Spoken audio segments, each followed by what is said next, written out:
There's nothing making me stay in this place.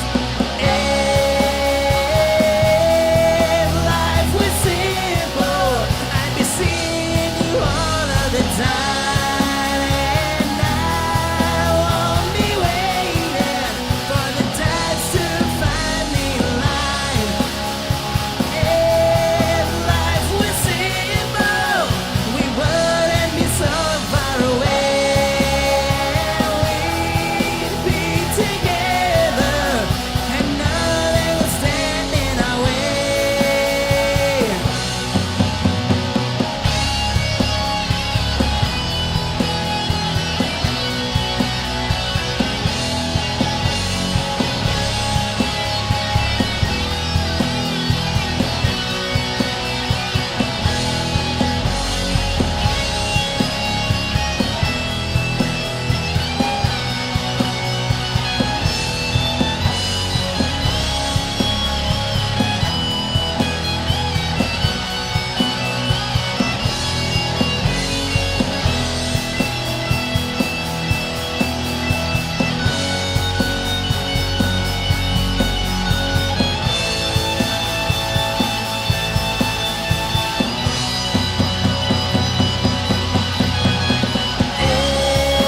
And good evening, race fans. Welcome to week 5 for Blazing Pedals NextGen series here at Texas Motor Speedway. It's a 1.5 mile, 202 lap event here tonight on True Sim Productions. With me, a special guest. Tanner, unfortunately, not able to make it in, so somebody stepped up to the board. Terry Foster. Terry, how are you tonight, buddy? Hey, Chris, man, great to be back in the booth with you, buddy. It's been a minute since you and I've actually got to call a race, but happy as heck to be here at Texas tonight, man. It might be an exciting race. Yeah, everything's a little bit bigger in Texas here, Terry, and we're seeing speeds up around the 200-mile-an-hour mark. Man, it is going to be something else here tonight as already qualifying underway, and we're going to pick up with Dalton Kilroe. The first man to try and qualify in here tonight. Again, 202 laps, and there are a couple of storylines we have got to go over. First of all, is Chris Carroll going to be able to make it a 3-time in a row event? Chris Carroll comes in tonight winning the last 2 races. Can he make it 3 here at Texas? We've got a couple of young upstarts looking to try and knock him off. One gentleman making his debut here in Blazing Pedals. It's Hunter Lagunas. Lagunas, the fastest driver here during practice. We're going to see if that changes at all. Would the weather change as track change? Oh, goodness gracious. The 41 hard into the wall. Yeah, he just tore the heck out of that 41. Man, oh man, oh man, as the first laps are starting to complete up, Ty Morosco, our Daytona winner this year, was leading the way, now bumped down by his teammate, the gentleman on your screen right now, the 10 of Taylor Butcher Benjamin. Terry, you reminded me that last year here at Texas, the driver of the 87, Austin Edstrom, was actually the winner. Yeah, Austin Edstrom. He actually led most laps, Chris, with 54. And yeah, Ty Morosco, he was our second place runner-up last season here at Texas. And 17, the soul stealer himself, Brian Dees, finished out that race in 3rd here at Texas. So are we going to see these guys back up front at some point tonight? Well, we very well may, as Austin Edstrom just put himself to the front on his second lap. Mark Arthur, who has not been able to catch a break here this season, right now has qualified himself into the second spot. A good second lap here for Mark Arthur. We're going to see if it stands. Looks like Dalton Kilroe made it back out on track after getting his backup car. The 41 is up to 6th spot. A couple of drivers that we're not used to are a little bit slow today. I was watching some of the times here in the practice. We're talking about maybe like a Corey Sherman and a couple others. Just didn't seem to have the speed that we're accustomed to seeing. We're going to see again if that translates into the race or not. Lori, I see you out there. Thank you very much for tuning in as always. And I know that you're going to be cheering on Mark. Hey, Lori, long time since I've seen you guys. Yeah, we're going to see if maybe he can finish a race there this time by. That would be good. Small steps. Small steps. Hey, Chris, right now, Austin Edstrom is at the top of our leaderboard right now, so you're going to be able to knock him off. Yeah, top speed 190 miles an hour, and Hunter Lagunas is going after it. Like I said, he was the fastest driver here during practice. Right now, he has qualified himself in the 3rd spot. Watch out for that car here tonight. Just something about it. We're going to catch Corey Sherman here. He was not very quick during practice, but we'll see if that was just him maybe making some laps and not really trying for a qualifying speed. We're going to find out right now as Corey Sherman working a lap number 1 of his 2-lap qualifier.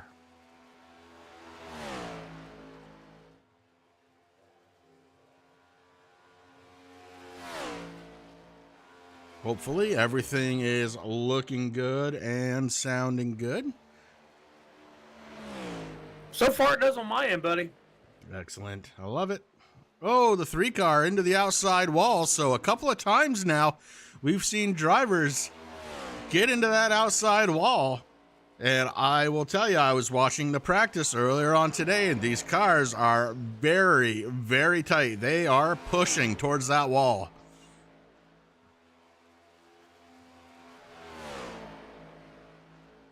Watching the iceberg, Chris Berg right now in the 66.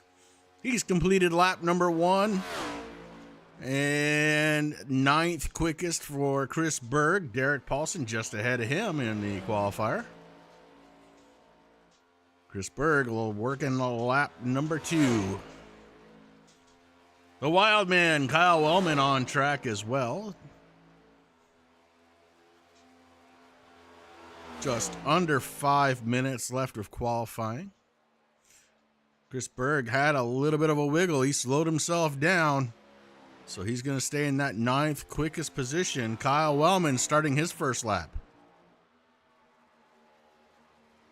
And Chris, unfortunately, man, I ain't got to see these cars a whole lot this season due to computer issues. Kyle Wellman's car looks really cool. I like that old Coors look. Yeah, I'll tell you, Terry, some of the paint jobs that these guys are bringing, man, are they nice looking. Oh, Wellman got loose going into the corner, and man, did he pound the wall. So that's 3 cars that we've seen do that. Chris, like I told you earlier before we went on air, I put 19, 18 laps in this track. Turn 4 is not fun. It'll throw you right in that wall, as we've seen already, between the 42 and the 41. Yeah, I've like I said, when I was watching the practice earlier, I was actually watching Mark, and he was talking about a bump coming out of 4. And man, when he hit that thing, that car got upset, and it would just wander to the outside. I'm wondering if some of these guys are just hitting that thing and not really realizing that they need to adjust their line a little bit. We're going to find out here later on. As Kyle Wellman back out, and he is, I don't know if he's going to have a qualifying run after it's all said and done or not. But he is out there.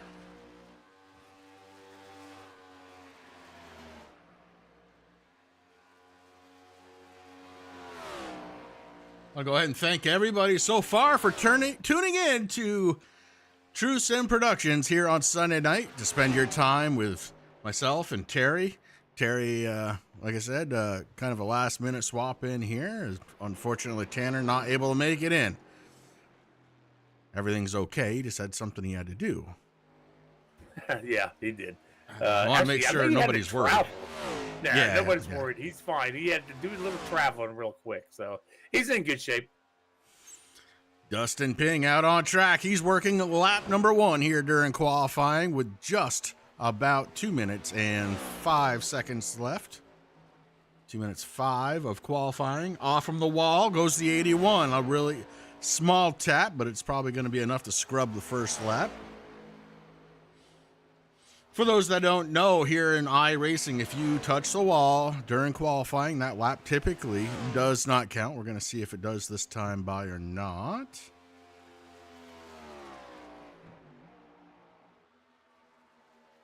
And it is not showing it. Way off speed anyways for Dustin Ping. Top speed only 187.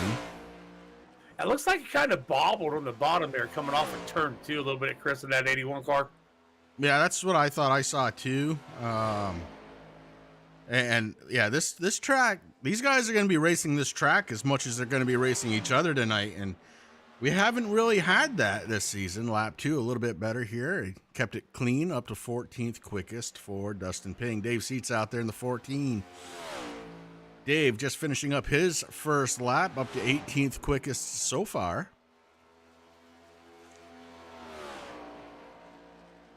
Quite a few drivers, it does not appear like they're going to come out as Seats into the wall and brings it down, and it's the inside wall. He's going to go for the backup. Yeah, so far we got Mike Bassagill, Chris Carroll, Jamie Walker, Fred Thompson have not yet taken a qualifying lap here.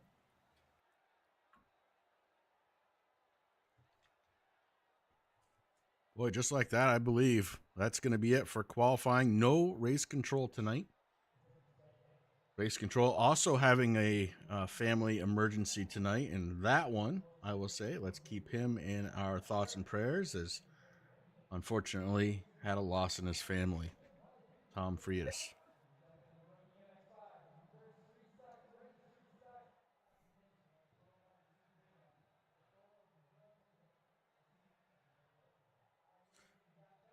And that is going to do it for qualifying. You know what that means, Terry? Time to give the rundown?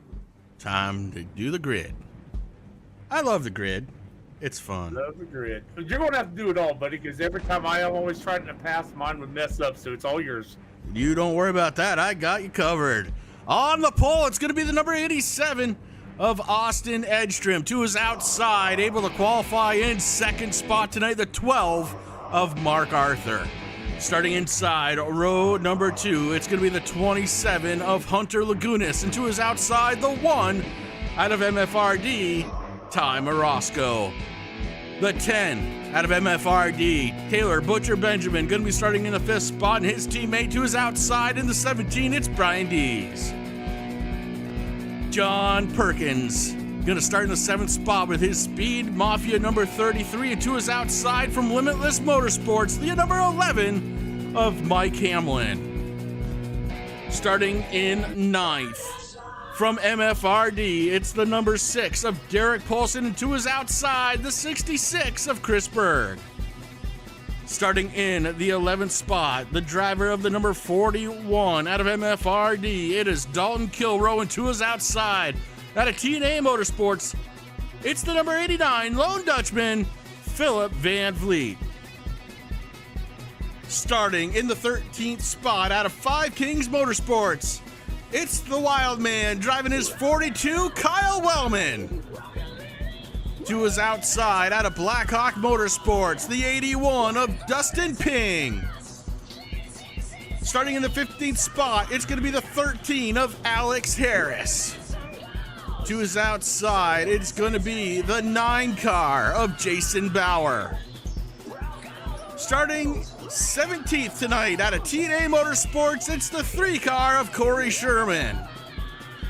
To his outside, it's going to be the 14 out of Limitless Motorsports, it's Dave Seats. Starting in the 19th spot out of Pit Lizard Performance, it's the 4 car of Larry Bell. Amanda Sherman out of TNA Motorsports starts her 8 car to his outside. Rick Thompson's going to pick up the 21st starting spot for Speed Mafia, and his number 76, Chris Carroll, in the 99. Going to be starting in the in his outside and 22nd spot, excuse me. In 23rd tonight, it's going to be the 88 of Jamie Walker, and to his outside, the 46 machine out of Speed Mafia, it's Fred Thompson. Bringing up shotgun on the field out of Blackhawk Motorsports, it's the 20 of Mike Massengill. And Terry, that is the grid tonight. Austin Edstrom bringing them to the line. Sounds like we got about 25 drivers out here ready to do it, Chris. Yes, sir. And we are definitely getting ready to do it. Man, oh man, this is going to be a good one. I have a feeling green flag is out.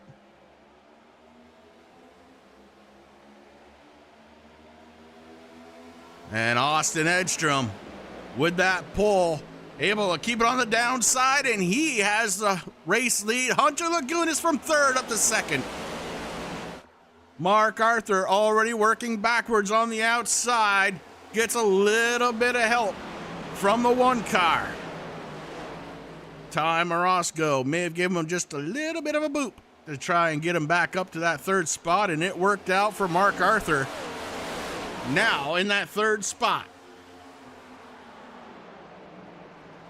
The one thing tonight, Chris, that you and I know about, and we've talked in a couple other places, tires at this track tonight are going to be, they got to save them, man. Too fast. Oh, we got a dust up out back. They're able to hold on to it. Terry, sorry for cutting you off, but With that dust up, we're going 3 wide. Amanda Sherman to the outside. They settle it down. As Dustin Ping thinks better of it, he backs it out. So we know these cars are 5-speed. Going into 1 and 2, you don't want to be in that 5th gear. It's just too fast. Now going in 3 and 4, you can have a thing almost open, but like Chris said earlier, do not run over that bump. That'll throw that car right up into that wall. Yeah, you got to be very, very careful about that. And these guys still 2 wide from about, I'm going to go 5th on back. And it is John Perkins on the inside to his outside, Ty Morosco, but Morosco losing time on the outside. Morosco's going to need to catch up. He ain't able to do it as the 33 of John Perkins now single files it out. Thought his teammate 17 out of MFRD camp was going to push out 1 a little bit, and he backed off. Yeah, Ty already locked into the championship battle, so nothing really to prove here. And that can go 2 ways. Either he doesn't want to cause anything, or he wants to win. And I know Ty, he always wants to win. Yeah, we do know Ty. We also know he has a DQ car somewhere in his stable that he may have to pull out eventually.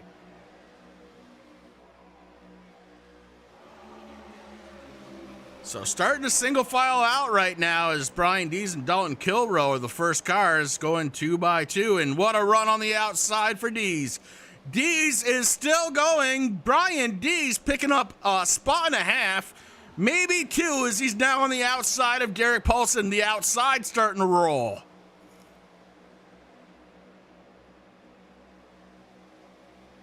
Oh, verification in chat, yeah. Michael Fox saying, yep, DQ car is coming. There we go. A reminder, we're probably off next week due to Easter, so we won't be back for a couple weeks. So I can't, I'll be on the track in 2 weeks, I promise. I'm going to hold you to it, Terry. One way or the other, I want you on the track. I wonder why. Maybe because it's my sponsorship. Yeah, your sponsor, he's a little late on the funds, I think, is what it is, yeah.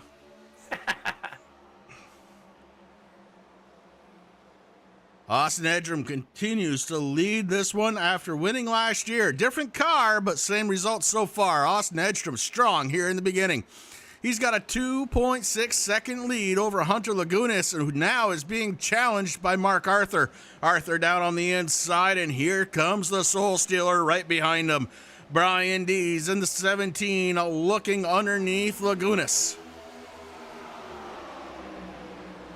Last season, Brian Dees actually led 12 laps of this race. Poor Mark Arthur, man, but like you said, he led like 4 laps last season, so I know Mark has something to prove along with Dees. Yeah, neither one of those drivers really having the start of the season that they've wanted. In fact, I can probably name off about 20 of the 25 drivers that would be in that same predicament. It has just been a tough season so far, getting used to this new car, and Blazing Pedals looking like they have kind of figured it out. We'll find out here as this one continues on. Remember, stage number 1 ending at the end of lap number 51, and Austin Edstrom is looking mighty strong now. 3.2, almost 3.3 second lead over Mark Arthur. Yeah, he's got that 87 on rails, that's for sure. I'll tell you, it is awful tough to beat somebody who has got that kind of fresh air. It just helps with everything. And speaking of helping, how about Kyle Wellman up 9 spots since the drop of the green flag just 11 laps ago. Kyle Wellman inside of the top 5, running in the 4th position right now. Big time gains out of the 42. One thing I like seeing out of that 27 of Lagunas, his first race here, he's not holding back. He's not being afraid at all of these other 24 drivers. You can't afford to be, Terry. You got to go. 5 races into the season. If he wants to make some noise, he has to start doing it now. That's for sure. Good to see a nice 25 driver field here tonight. It's looking good so far, as we have been green flagged the whole way through, and some of these guys that were having a little bit of trouble early on starting to move forward. Talking, of course, about like Dalton Kilrow in the 41. He's starting to move himself forward. He is right behind John Perkins. Perkins, one of those drivers this year that's just been absolutely doing a fantastic job and very consistent this year. And like to see that out of him again. Last week, finishing Bristol, didn't even have a hood. Wow, yeah. Texas last season finished 14th in that car. Well, not that car, the Xfinity car, I guess. John is definitely one of the drivers that's making the transition a little bit quicker than some here to this next-gen car. Kyle Wellman doing a fantastic job. My goodness, up 10 spots, now up to 3rd. And he is going to be knocking on the back door of Mark Arthur here in maybe a couple of laps. How about our race leader, Austin Edstrom? No big deal, just a Sunday night drive. 3.6 is the gap back to 2nd spot, Mark Arthur. We'll go back into the field just a little bit. We'll take a look in on Amanda Sherman. Amanda is having a tough time of it. I was watching her during the pre-race practice. I watched her a little bit during qualifying and now during the race, just not finding the line that she is preferring here at Texas. Mike Massengill puts her down another spot. So Amanda down 4 since the drop of the green flag, and now looking to try and get that one right back on the inside. We'll go up to RT 76. Sorry, Terry. I had something in my head I wanted to get through, and yeah, RT 76. He's up 5. So watch out for Rick Thompson. All good, man. Talk about Amanda Sherman. I do know during practice, I heard her say, "Guys, I gotta get out. My wheel is still not about side between the 20 and that 8." But she said she had to reset her wheel, so maybe something right now on that 8 car she's not liking. Oh, the 41 having terrible damage. Oh, no. Something big happened. Not enough to bring out a caution, but Hunter Lagunas is in trouble. Dalton Kilrow very much in trouble as the front end of that car has seen better days. Dalton was fighting up in the top 10, and all of a sudden he's back to the 18th position. Shake up front. We'll see if we can find any other damaged cars. Tough break for those 2 drivers, though. Dalton Kilrow coming down pit road, Chris. Probably get a little bit of damage fixed, I imagine. John Perkins, too. John on pit road. My goodness, I was just talking about him. Oh, Chris, John Perkins, the 27 of Lagunas and the 41 all got into it in lap 17. Oh, man. Gail, how are you tonight? I hope everything is going well. Miss you guys. Gotta get Gail, back over I there. miss you too.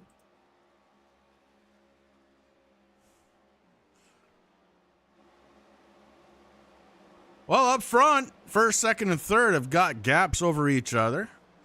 In 4th spot, the 66 of Chris Berg and Derek Paulson. Running 4th and 5th, a 2x2 battle for 6th spot between Chris Carroll and Brian Dees. Carroll started way back, now up 16 spots as he makes the pass over Brian Dees.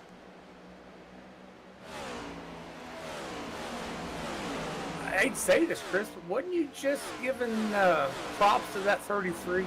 Yeah, I said it. I said, oh, boy, I was just talking about him, and here we are. Real shame. Boy, I hate it. But here's the deal. I got to talk about something. You know, I Right. can't be like, oh, look at that concrete. It's pretty gray. You know, that doesn't work, and it's kind of boring. So I won't do that to people. Out of the front windshield of our leader, Austin Edstrom. Not a lot of banking here at Texas. I mean, it definitely has some, but not a ton. And Austin Edstrom continues to be out front, just pulling and pulling and pulling. Hey, Chris, I just noticed Fred Thompson, the 46, he's actually sitting in the pits. I think he's getting a little bit of damage fixed on that 46 as he starts to roll out. Oh, boy. So early in the race, we get 4 cars getting some damage on these things. Got to sit in the pits for a while and get these things fixed. Hey, Chris, you look at the infield care center. We got Dalton Kilrow there. Oh, boy. Here we go. We're going to do it. Driver number 41, Dalton Kilrow. Dalton, this is not what I was expecting tonight out of the 41. Can you take me through it? Yeah, just coming at you. Looks like 27 just got loose and kind of overcorrected a little bit. Got into the wall, and I didn't really have too much I could do to avoid it. I was out of it. Had the wheel cranked, and it still just didn't want to move enough to avoid him. Then sucks that we got Perkins involved in that as well. So, car's pretty bad, but this team's gonna try to get it fixed and get it back out there. See if maybe can't catch a couple cautions and potentially regain some of this back. But it's going to be difficult.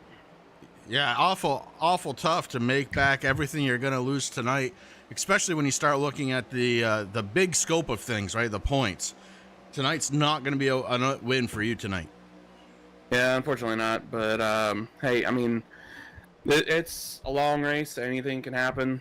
Now, whether or not it'll be long enough for me to make up 10 laps or whatever it's going to be whenever the damage gets fixed, that'll be tough to tell. But we'll get back out there, see if can't maybe gain a spot or two. We'll see. All right, buddy. Well, get that car better and get yourself back out there and knock off as many as you can. All right. Oh, I'll try. Driver the number 41, Dalton Kilrow, visiting us up here out of the infield care center. Not where he wanted to be this early on in the race. Lap 27 of 202. And you heard it right there. The two drivers, the 41 and the 27, kind of got the 33 involved. So a real shame for John Perkins as, it didn't start with him. It kind of ended with him. And you can hear the disappointment in that 41, out of Dalton's interview there. Man, I hate it for him. And I just happened to notice Hunter Lagunas, I believe they're loading that car up on that hauler, Chris. Yeah, I think you might be right, bud. I don't think he's going to come back out, which is a real shame. He was super quick during practice, so it's a real shame that, one of the fast guys here isn't going to make it. Speaking of fast guys here, how about the last 2 races out winner, Chris Carroll, driver of the 99. He has made his way up to the 4th running position, up 18 spots. Wow. Yeah, Chris Carroll, one of them that did not qualify, started in 22nd, all the way up to 4th. He is just tearing that 99 up around this track tonight. Tanner, good to have you out there, bud. Sorry you couldn't make it out there tonight, but good to have you out in the crowd. Love to have you here. We'll probably see you in a couple weeks. Next week, of course, is Easter, as Terry said. We won't be running here on True Sim Productions. A rare night off. Yeah, then I think we go into a kind of a long stretch. Yeah, we should go all the way up to Mother's Day, I believe. Yeah, I'm trying to find the schedule right now, Chris. Mike Hamlin and the 66 of Chris Berg having a nice little battle. Berg on the outside, trying to take 8th away from Mike Hamlin. Hamlin battling back. Right behind them, it's Dave Seats in the 14. He's trying to figure out which way to go, which line is going to take it over. So as we are off next week for Easter, the following week, we will be April 7th. We will be at Dover, 240 laps at that the Monster Mile? Is that the one that is? Yeah, absolutely There we go. is. Sam says he picked John Perkins. Dalton takes him out. Constance, hi, how are ya? I hope everything is going well for you. Checking up on Mark for you. He's in second spot. He's about 3.2 seconds behind our race leader, Austin Edstrom. Sam calling out his old booth partner, Terry. Hey, buddy. Yeah, I did. Well, I kind of did, but Tanner not being here tonight, I went ahead and stepped up and got my computer up and running and everything. Sam, I just thought I'd just jump in one more time here. Who knows? I might do it through a couple more times out the year. If you want to know what 3.2 seconds looks like on track, you see the driver of the 87 entering turn 1 as the 12 enters the picture. It's a big gap.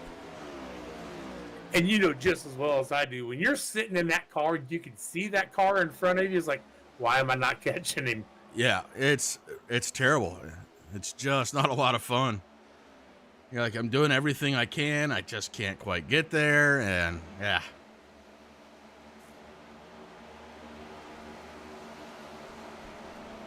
Well, Kyle Wellman had a pretty good run at the beginning of it, but the tire's starting to wear off, maybe affecting the 42 as he has slipped back to the 8th position. Here comes the 66 of Chris Berg. Berg in the 66 now has Kyle Wellman firmly in his sights. Just looking, we're only, 16 laps to our first stage. We're 35 laps into this race already. Yeah, 15 laps to go. You called it out. And we've got, oh boy, maybe 1 or 2 drivers out, 1 or 2 drivers getting fixed, 1 driver definitely back out on track of the 46. So not quite as bad as it has been, but still, Texas is going to claim a couple of these drivers here tonight. And what these guys are looking for right now, Terry, and again, hate to interrupt, but what they're looking for right now is let's get in the top 10. Let's get some of those stage points. And let's not be too aggressive. I would love to see a stage end under green. I think it would be the first or second time we've had a legit caution for stage that wasn't a caution on track. Well, we know that they can go around 55 to 65 laps in fuel. The stage is going to end at 51. Well, I think we'll be under caution anyway. Yeah. Fuel should not be a problem until we get to the last stage, and then they will have to make at least 1 pit stop. Yeah, fuel is definitely not a problem, but the 4 round things holding that car off the ground, I think that's going to be the problem. I'm sure right now at 38 laps, these drivers are, man, I want new tires already. Yeah, Jamie Walker is up 9 positions since the drop of the green, and I think he figured out that the Oreo car was not doing him any favors, as now he is driving the Exalta car. So Jamie Walker making the paint change and getting a little bit of luck out of it. Now up 10. He's running in 13th spot after just passing Ty Morosco. Well, you know that 88 car was, pretty much since we've known him, it's always been green. So I wonder if his color changes. Hey, man, you guys can't see that green car no more, so you don't know who the heck I am. Oh, I'll tell you, he's been running an Oreo car for the first 4 races. It messed me up bad. Yeah, trust me, I'm looking through everybody here like, man, when did they get that car? When did they get that? Because it's been a while since I've been doing this. So Philip Van Vliet has slipped back 5 spots down to the 17th spot. He finds himself following the 16th place runner of Corey Sherman. Sherman right behind RT76, Rick Thompson. That is a battle for the 15th spot as Rick Thompson has it. Corey Sherman looking for a way to try and get around. Sherman looks to the top side, not going to be able to make it as RT shuts the door. Now Sherman goes down low. Nifty little move out of Corey Sherman, but not going to be able to hold the pedal down. And Sherman actually gets a little wiggly down at the bottom there. Yep, just seen the 33, John Perkins finally gets that car back on track. Coming out, looks like a brand new car in that 33. Well, we'll see if he's got the speed.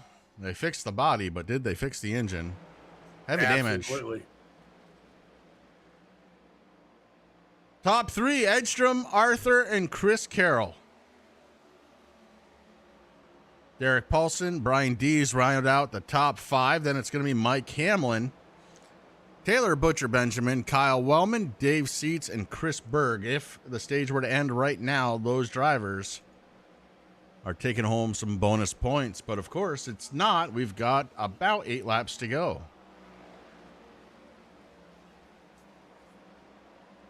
Looking at the fast speeds, Chris Carroll, that 99, has the fastest speed right now at 29.7, best lap for him, as he is trying to run down Mark Arthur with just a little over 1.4 seconds. Mark Arthur being well over 4.5 seconds behind first place Edstrom.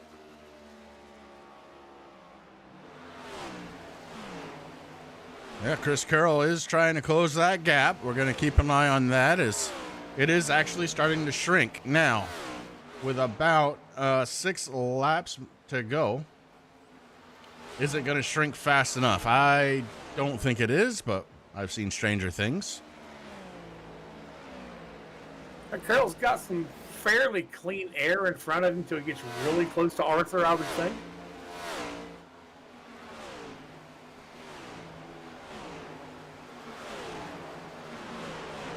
Little bit of a battle shaping up here inside of the top 10. Kyle Wellman trying to defend against Chris Berg. Berg in the 66 down on the low side. They pull up even at the line into turns 1 and 2. And the Iceberg is going to take that spot away on the inside. Wellman going to try and battle back on the outside, and I don't think he's going to be able to do it. I think Wellman may have rubbed all of the good off from those Goodyear tires. Yeah, he just starts going backwards as soon as we get into these turns here, but he's staying right up tight next to that 66, that Berg. Yeah, now is not the time to get greedy or do anything silly. You're in a position to make some points. Just kind of keep it there. And as I say that, here comes Dustin Ping. Ping now taking those sights to Kyle Wellman. Ping Good needs battle one here. position. Ping right now is in 10th spot, so he's rounding out that top 10. Right behind him, a good battle, though. Oh, Jamie Walker mowing the lawn just a little bit. Walker to the inside of Dave Seats. Wow. And Seats goes way up high. Has to woe it way down to stay off the wall. And that's going to give Jamie Walker 11th spot. Dustin Ping able to get around Kyle Wellman in the 42. Ping now looking to get around Taylor Butcher Benjamin. Benjamin up high. Wellman's going to follow him through. Here comes the 88. And just like that, the 88 inside the top 10. 2 laps to go. 2 laps to go until the end of stage number 1. And Chris, I think Larry Bell has actually put his car on the hauler. Larry Bell gone. You're absolutely correct. May have gotten into that wall. I figured that wall was going to bite a couple of people here tonight, and it has. And then, unfortunately for the Butcher, he finds himself outside of the top 10 looking in. Taylor Butcher Benjamin, who was inside of the top 10 for 50 laps, outside of it here on lap 51. Caution slated to come out this time by for Austin Edstrom. What a strong stage number 1. Same can be said for the 12 car of Mark Arthur and Chris Carroll in 3rd. Just like that, the caution flag should come out. There it is. And again, I hate saying it twice, but you know these guys want them tires. Oh, yeah. Yeah, fuel is not the problem tonight. Pit strategy may mean everything. Now, of course, there's no pit strategy at the end of this one. They're all going to come down. They're all going to get tires. They're all going to get fuel. That is a no-brainer here at Texas. Again, congratulations to our top 10 for getting some much-needed and well-deserved bonus points. Austin Edstrom, Mark Arthur, Chris Carroll, Derek Paulson, Mike Hamlin, Chris Berg, Brian Dees, Dustin Ping, Jamie Walker, and Kyle Wellman does end up in that 10th spot. And we have got 18 drivers on the lead lap. 18 of them after 51 laps under the green flag. Much cleaner, much better, and this is the Blazing Pedals that I know. There you go. You know, one guy I'm not even going to think about scratching off yet tonight is that 10 car of Taylor Butcher Benjamin. Looking back past here, he was the second leader in most laps, 43 laps here, but unfortunately ended in 12th place. So I think the 10 maybe have something to prove these guys tonight also. Oh, look, I'm not scratching him off. No. Nah, absolutely not. Taylor, if anybody can adjust to make his tires last, it's going to be Taylor. Oh, Austin Edstrom blew by his pit stall, had to back it up. That's going to cost some time. And that might be time that Mark Arthur's going to use. We're going to find out here. Here they come. Oh, Mark Arthur, slow to get off pit road. Very, very slow to get off pit road. Oh, my goodness. Pit road woes for Mark as he comes in second, goes out in 9th spot. Wrong Have gear, you possibly? ever? Oh, my Lord. Whatever it was, Terry, it wasn't good. Oh, no, that hurt him bad. His car was on all fours well before Edstrom's was.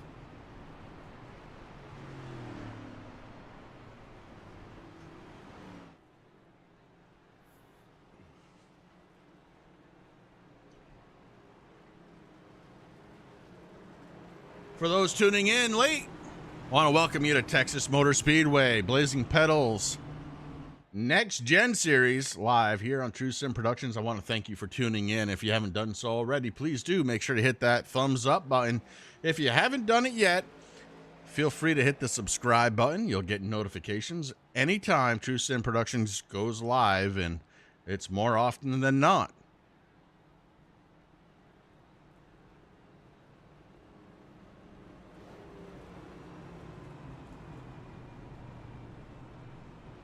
All right, we got stage 1 in the books. 102 until stage 2 comes up. Again, we just watched these guys run 55 laps on the same set of tires. Man, Mark Arthur actually just said he thinks he was driving on center blocks on the front part of his car. Yeah, that's probably a pretty fitting description of how these cars felt after that many laps. Not that they feel great with new rubber, mind you. From what I've heard, they do not at this track. But then you have wear on your tires, and that changes everything. That makes them handle terrible. Yeah, you can turn that wheel all you want. It ain't going nowhere. Yeah, they have a push. I think Mark got a speeding on pit road. Boy, I don't. Let me see what kind of time. Oh, okay. Mark said I was right. Thank you, sir. Oh, there you go. Speeding on pit road for the 12, and that will cost him.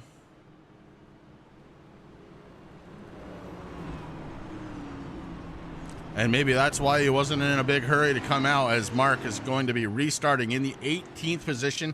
Pace car lights are off. We're filed in 2 by 2. Austin Edstrom continues on the inside as our race leader. He's got a new battle partner to his outside. It's the 6 car out of MFRD. It's Derek Poulsen.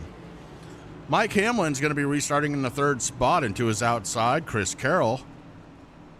Inside row number 3, it's going to be the 66 of Chris Berg with Dustin Ping to his outside. Kyle Wellman and Jamie Walker make up row number 4. Row 5, TBB, the Butcher Benjamin, and Alex C. Harris. That is your first 5 rows as we get ready to go back under the green flag live here on True Sim Productions from Texas Motor Speedway. Well, No, Mark. Constance, Yeah, go ahead, Terry. I said, well, Constance, don't worry about it. We got plenty of racing to go. Mark will get his way back here, I'm sure. Yeah, and I was going to say something to the effect of, if the track and accidents don't get him, something will. That's just kind of been the way the start of the season's been for Marcus. Here we go. Back under the green flag, live at Texas. And look at Austin Edstrom go. Man, Already well over half a second. he's gone. Shot out of a cannon. The battle right now for second between Mike Hamlin and Derek Poulsen. Hamlin to the outside or inside, and Poulsen to the outside. That battle's done, and Chris Carroll followed Mike Hamlin on the inside. Derek Poulsen back to 4th already. And look at that. A red Exalta car on the outside, and he is marching forward. It's Jamie Walker.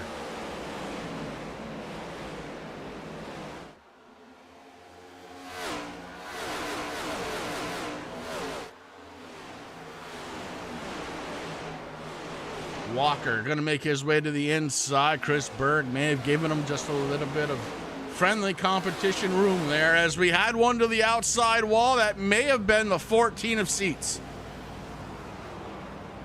Absolutely right it was.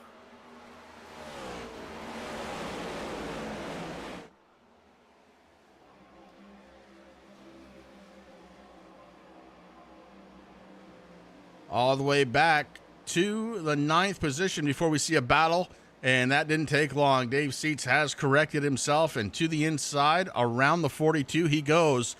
Wellman may be saving some tires this time. Yeah, I was watching him too, Chris, and it looks like he's backing up a little bit. I'm thinking most of these guys learned something on that first stage. Yeah, there was a lot to learn, and we'll see if everybody got the memo here that without cautions, without being able to change tires as frequently as you may want, this could be a very long race on old tires all the time. So one thing one of these drivers out here told me a long time ago when I started blazing pedals, you know, run your first few laps like you would lap 30. Just save your stuff.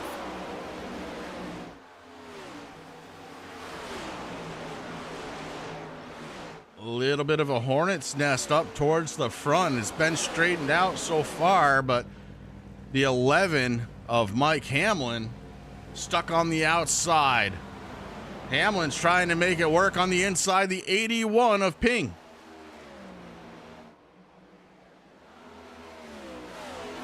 Carroll able to get around those guys and get up to 2nd place.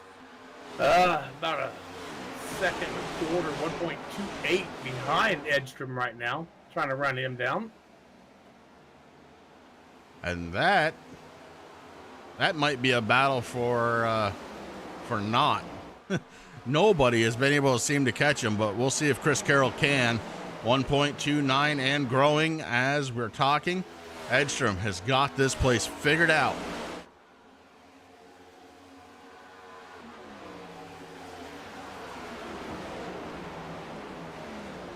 Edge, Chris. go ahead. Well, I was just going to say something. I know we always joke about things in kind of our chats and stuff. So I got a stat for you I looked up today just before, a little funny stat. 263 drivers have raced in blazing pedals. Oh, Corey Sherman finds the wall, able to keep it going. The 3-car bouncing. Very similar to what Dave Seats did just a few laps ago.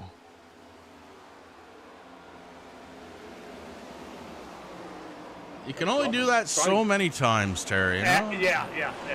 Just flatten that whole side up over there.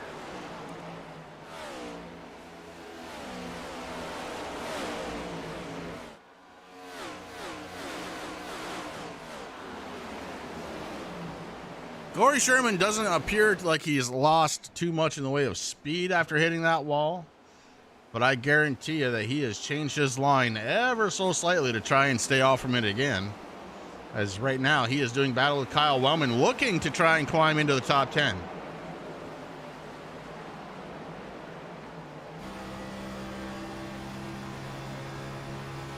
Definitely not going to let Wellman have this thing as he's trying to work his way around that 42. Wellman again sticks it down low. And this is part of the challenge. Do you battle this hard this early in the stage?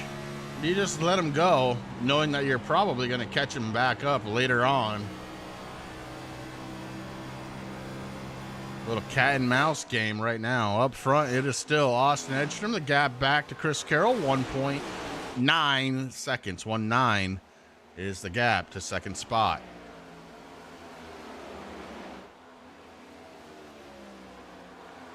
So Austin Edgstrom, again, has got this place figured out. What can anybody do to try and prevent a win from him today?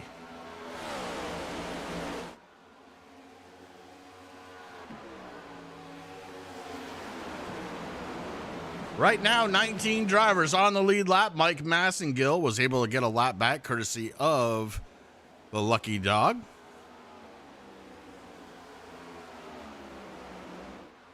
It looks like Jason Bauer right now would be our lucky dog if something would happen here.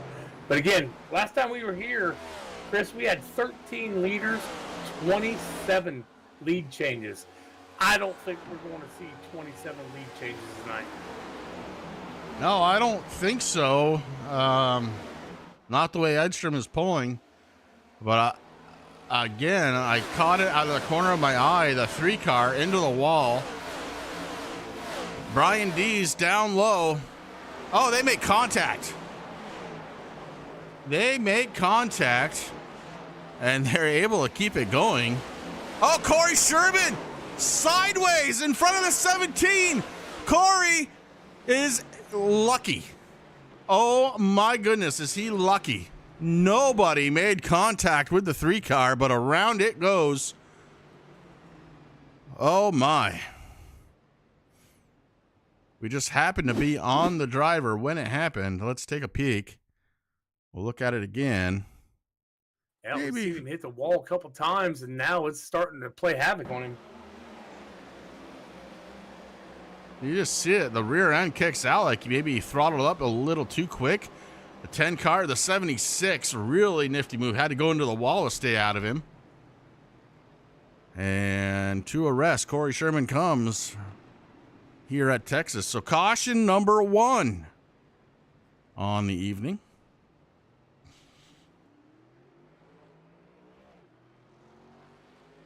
First caution in 71 laps of this 202 lap race. Last time we here, there's only 2 cautions for 8 laps total. So I don't think they're doing a horrible job whatsoever. No, and the question now becomes, anybody gonna take? Anybody gonna take? Kyle Wellman's gonna take. Rick Thompson's gonna take. Corey Sherman's gonna take. 3 cars on pit road. The rest of them staying out.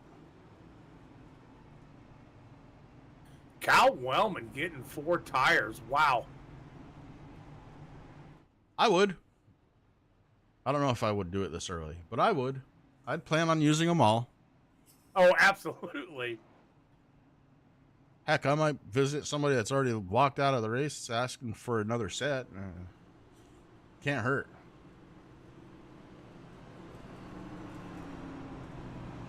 Yeah, Cody, you're not kidding.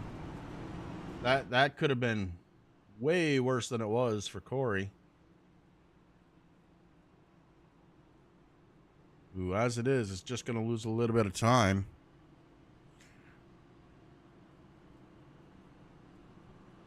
Looking at scoring and timing, it looks like Jamie Walker came down pit road at lap 68. So just before that caution came out. Not really sure why. He was only in his stall for 4 seconds. Interesting. Hop off? Who knows? Shouldn't have to, but maybe. So, I was listening to race chat there a minute ago. So we don't have a in-race admin tonight, so it's on a gentleman's thing. Sherman did say he started getting turned, and he thinks that Dees may have helped him at the end, but Corey Sherman, I believe, is taking it and staying at the back. Well, we'll go back again and take a peek, but I don't think that's what I saw. Yeah, I mean, yes, these did get into him, but only after Corey was sideways. He scrubbed a lot of speed. Dees had no place to go. I mean, nothing malicious there, that's for sure.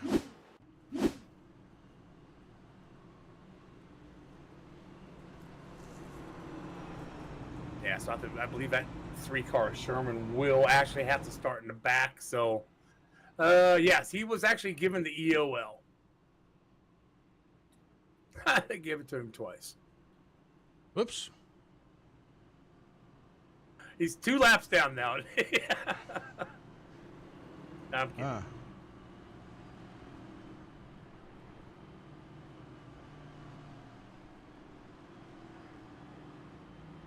Well, that's very interesting. Again, Jamie Walker comes down pit road again, this time for 7.5 seconds in his pit stall.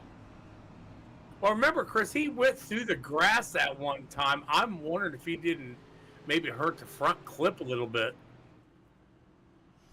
Anything is possible.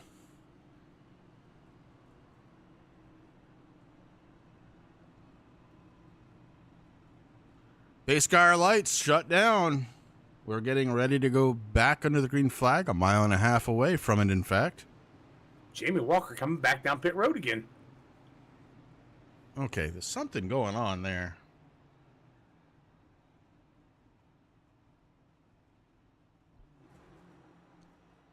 And rolling back out.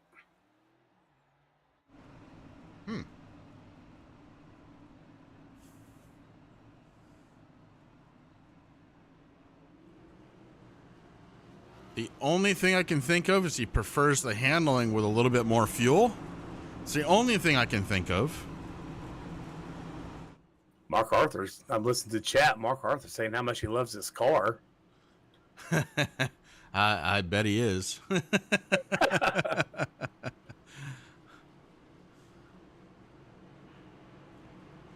Well, Mark's finding himself dead in the middle of this field.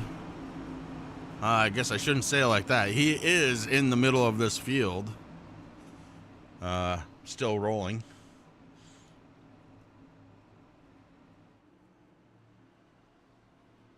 He actually had an okay run at Bristol for, well, part of it. See how it ends up tonight. Pace car is off. We're getting ready for the green flag. And here we go once again under the green flag. And look at the start Edstrom has. My Lord. I don't believe that 99 at Carroll is going to let him get away on this restart like what happened on the last restart. I don't know he's going to have a choice, Terry. Yeah, true. He is in the draft, though, and that is making a difference. Chris Carroll getting to the rear bumper slowly.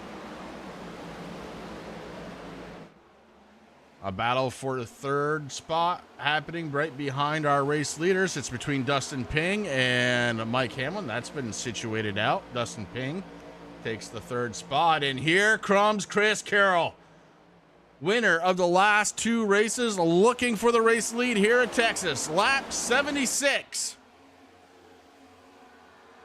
Carroll on the inside. Austin Edstrom to the outside.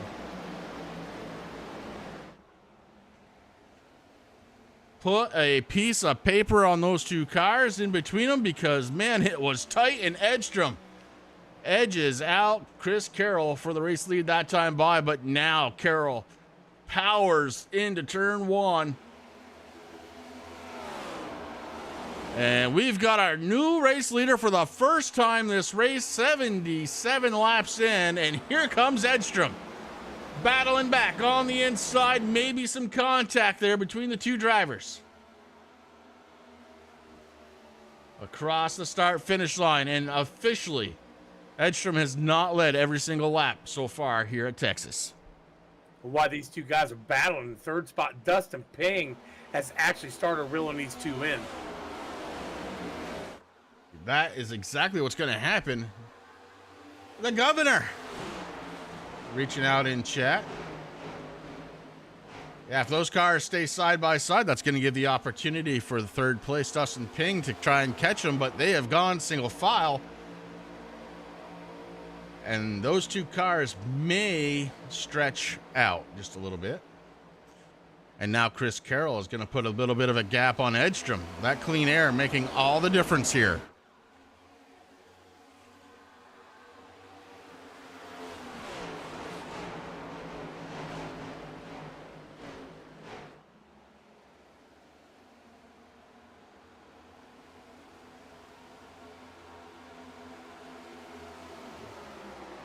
Carroll, Edstrom is not letting him go. That's for sure.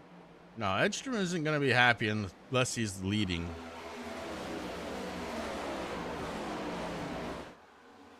We had another driver come off the fence. And that looks like it was Alex Harris.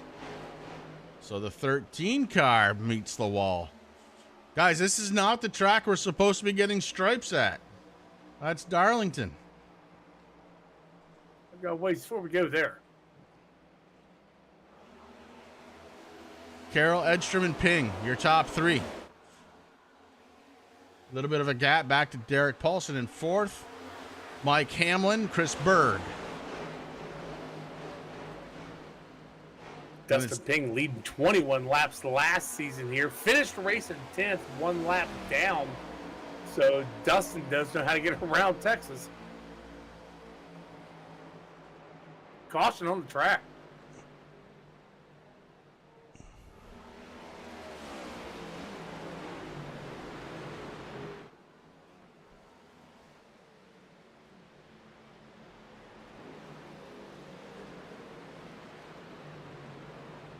And it is the 9 car all tore up.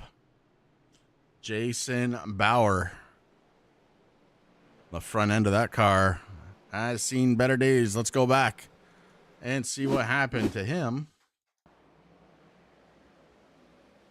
He is running behind John Perkins on track, just kind of comes out of the corner and maybe hit the accelerator just a little too hard. The rear end came out from underneath it and straight into the inside retaining wall goes the 9.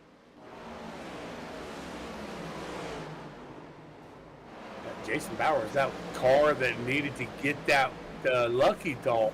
Now Jamie Walker is going to be the next guy with the lucky dog. He's 2 laps down at the moment. Yeah, still very odd. Something must have been happening inside of the rig for Jamie Walker to have to come down pit road. I don't know if it was like a steering wheel problem or what, but yeah.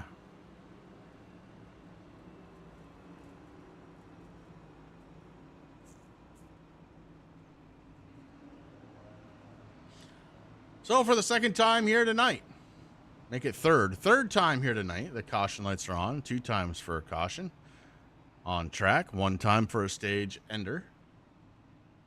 We're working lap number 83 live here from Texas Motor Speedway. And of course, we got to thank everybody for tuning in on True Sim Productions right here on YouTube. We really, really do appreciate it, guys. Jason Bauer is taking the fault for that, which we've seen that anyway. So we call Jason.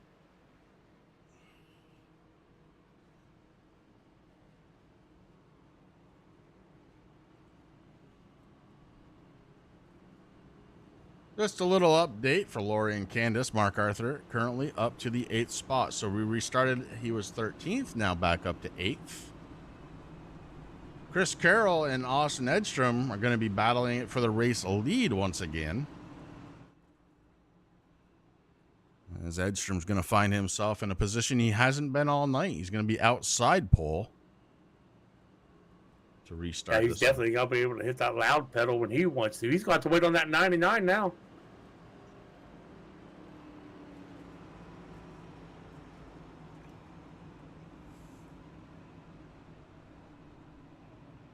I think about 3 more miles and we're going to go back to green flag racing. We're going to take a quick step away. We will be right back.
Back alive here at Texas Motor Speedway, and the governor's saying you can't stay long, but he's going to take Brian Dees for this one tonight. He thinks that the 99 and Austin may have burnt their stuff up.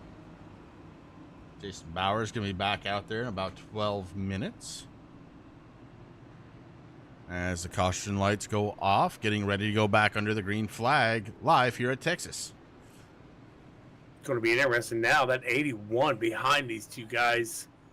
We've seen Ping was kind of reeling him in a little bit. So maybe this 81's got something for him, along with Derek Paulson in that 6. Speaking of the 6 car, Derek Paulson last season here, 156 laps down, finished dead last. So Derek's wanting to prove himself tonight. Sam, you have a good night, buddy. Thanks for checking in. We appreciate it. Have a safe night. Yeah, Derek's doing a pretty good job considering those stats. I didn't realize he was that far down last year. Well, him, Mark Arthur, I think those guys actually got into something. Most likely one of those 2 cautions that we had last season.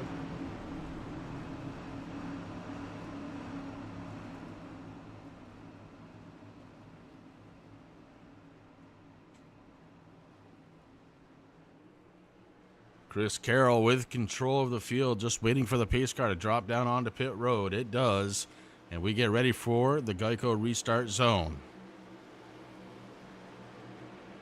There it is, and Chris Carroll hits the loud button. Here we go, back under green.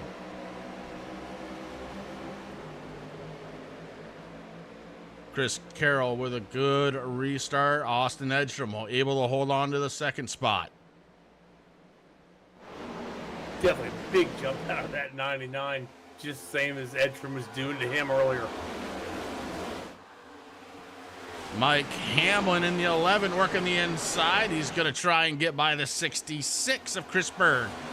Mike Hamlin getting it done on the inside. Berg falls one spot. Oh, we've got him rolling in the back. And Jamie Walker was involved along with the 13 of Alex Harris. Harris completely out of control after that incident, and we stay under the green, if you can believe it. Everybody able to clear. Both cars coming kind of through the grass and up the pit road, so that will keep us green. Smoke still showing up on the track as it starts to settle. Chris Carroll, Austin Edstrom, Dustin Ping, your top three, and it's tighter now than it has been in a long, long time. Ping was trying to look low on Edstrom. He does again. He drops the nose down. Edstrom gonna be able to hold on to the spot. Took away the line from Dustin Ping, and Austin Edstrom holds on to second spot. Here comes Kyle Wellman now down low.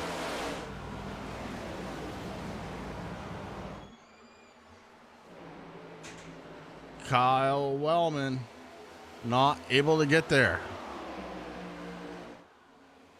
Now he's down low. Looking for third. The Wild Man starting to turn it on here as we get close to the end of stage number 2. Just 11 laps away. Remember, 42 Wellman, I believe he was saving tires on the first part of this run, and now it's paying off for that 42 car. Look at him go. Kyle Wellman up to second spot now. And Wellman's trying to reel in our race leader, Chris Carroll. The Wild Man trying to get it done on the outside. Oh, he comes off the wall. Able to hold on to it, but Wellman is giving everything he can for the race lead, and he's got it, Terry. Kyle Wellman to the front. He made that look so easy, Chris. I think the battle between the 99 and 87, maybe the governor was right. Those guys wore their stuff out. That give the 42 the advantage. Yeah, very, very possible. The other side of this is I think Kyle was one of the guys that learned not to burn his stuff up too early in a run. Remember last stage, the first stage, Kyle Wellman was firmly in the top 5, and he ended up just outside of the top 10 at the end of the stage. He didn't have enough tire to go. Maybe this time he will. Lap 93 is being worked right now. Our stage caution going to be at 101, I believe. Yeah, he's already put well over half a second over Chris Carroll's second place in that 42 car. Wellman doing an awesome job out there. And Chris, I just noticed Walker and Harris both have taken their cars to the hauler. Yeah, really, really. Mark Arthur not having a great season. I would say a guy having a worse season than that is Jamie Walker. I believe this will be the, don't quote me, but I think it's the 3rd DNF for Jamie Walker this season. That I would have to dig through, and I'm not doing that right now. Well, don't bother, because let's just say I'm right. Okay. All right, cool. Yep. You're right. Yeah. Kyle Wellman launching out of a cannon to take over the race lead. Chris Carroll had nothing for him when he went by. Austin Edstrom holds on to the 3rd spot. Dustin Ping still in 4th, and Mike Hamlin in 5th, although he just swapped spots with Derek Paulson. Paulson may be starting to turn it on now. And Wellman is one of those drivers that did not race last season here at Texas.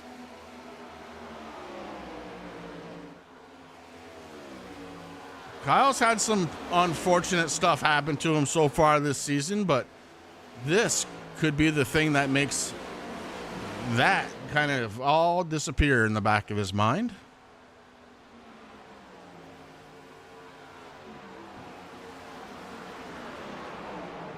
Just in a few laps, he's already put well over a second on these guys.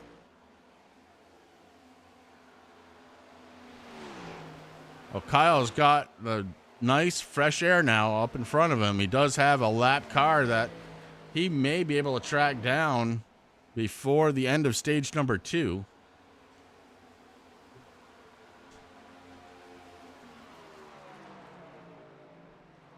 So Kyle Wellman continues to lead the way. Mark Arthur now up inside of the top 10, running in the 10th spot. Stage caution scheduled to come out in 4 laps. 4 laps for the stage caution. Lap 102, the end of lap 102 for stage number 2.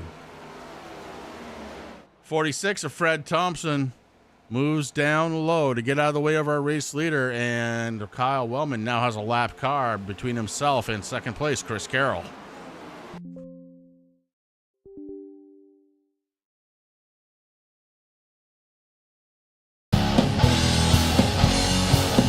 I really want you. I really need you.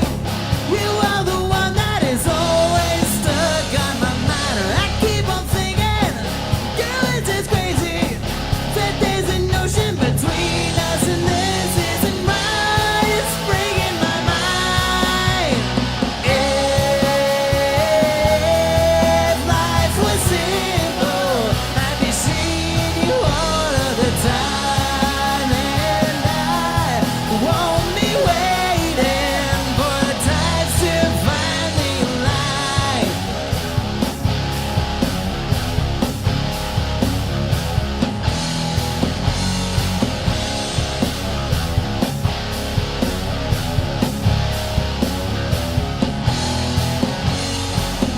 Eight 8,000 miles, long way to travel. But for you, girl, I would leave any day. Just need to ask me, and I'll come racing. I'll be there by your side. There's nothing making me stay in this place. If life was simple, I'd be seeing you all of the time, and I won't be waiting for the tides to finally align. If life was simple, we wouldn't be so far away. We'd be together, and nothing would stand in our way.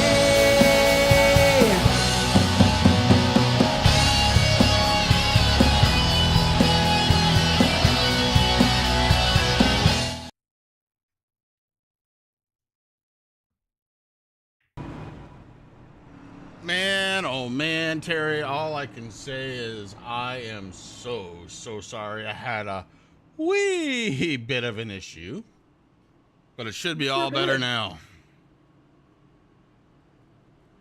I've never used a string of 4-letter words. Well, I can't say I never have, but boy, it's been a minute. All right. But you're all back now, buddy. Yeah, Terry, you want to tell us what I missed?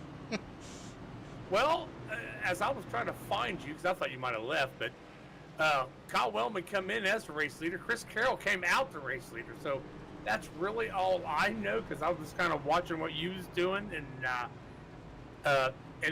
like a dummy, I was sitting there talking to people and realized I have not control over that. So you all missed a heck of a conversation by myself. There you go. Well, I hate to miss those. Those are entertaining, no doubt about it. You may have heard a couple of those in your time. All right, here we go. Stage racing is all done. We're going to lap 202 now. So again, Kyle Wellman was the stage winner, so he got all 10 points. Yeah, congratulations to Kyle. That's pretty darn awesome, actually.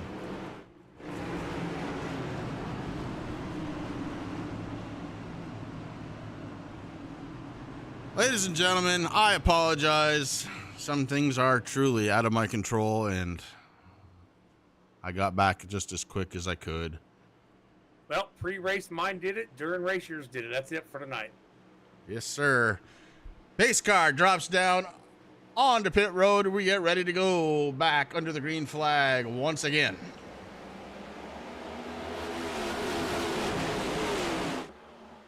Chris Carroll with a great start that time. Austin Edstrom looking for second spot away from Kyle Wellman. We're past halfway. Oh, boy. Oh, boy. They're still wrecking. So you're saying they're not done yet? No, but somehow... Oh, man. Mike Massengill's car is completely destroyed. Dave Seats going off track. Oh, boy.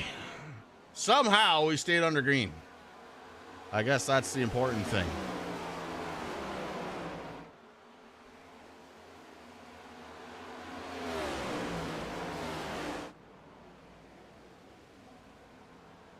Yeah, 20 and Massengill actually comes down to the pits on that one. Along with Dave Seats. Up top, it's Chris Carroll, Kyle Wellman, Austin Edstrom. Those three locked in. Dustin Ping, might as well add him to that bunch because there's a gap behind Ping back to Mike Hamlin.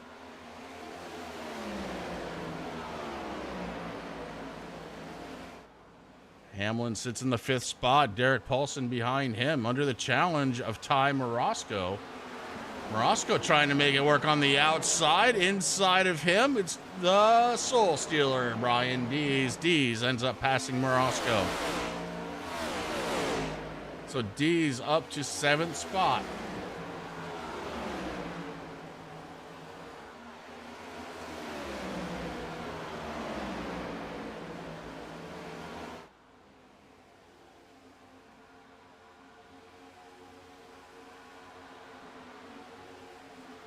Taylor Butcher Benjamin at one point was a top 5 driver way back in stage number 1. He has not been able to work his way up towards the front since then. And he is one of those drivers that you just can't overlook. Don't believe you was watching it, but I just see the 87 Edstrom get right on the back of Wellman going down the backstretch and pushed him all the way down the backstretch. Edstrom has a heck of a machine, but you know who else does? It's Dustin Ping. Ping works his way to the inside. Ping looking for 3rd spot. Wellman looking down low like he might be working on Chris Carroll. That stops. And now the battle raging on again for 3rd spot. Ping on the inside, Edstrom to the outside. Chris Carroll loving every second of it. As these guys are 2 by 2, it gives Carroll a little bit of breathing room. And Edstrom slips back to 4th spot. So the guy that led the first 70 some odd laps now in the 4th position. Ping now trying to take away that 2nd position from Wellman.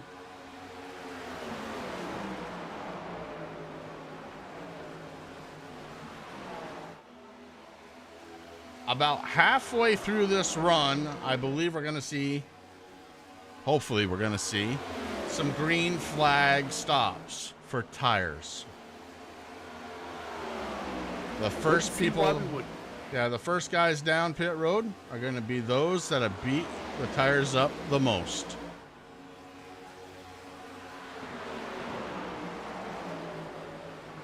Until then, all we can do is sit back and watch.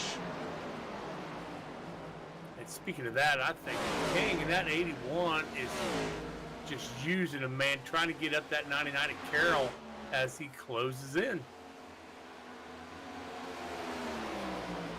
Now, there is no doubt right now Dustin Ping is fast, but at what cost?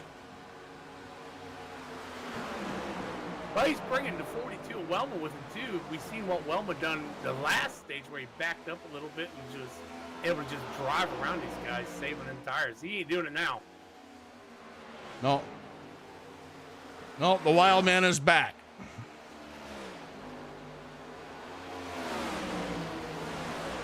Stage 2, he became the wheel man, but the wild man is back. He is running the snot out of that 42.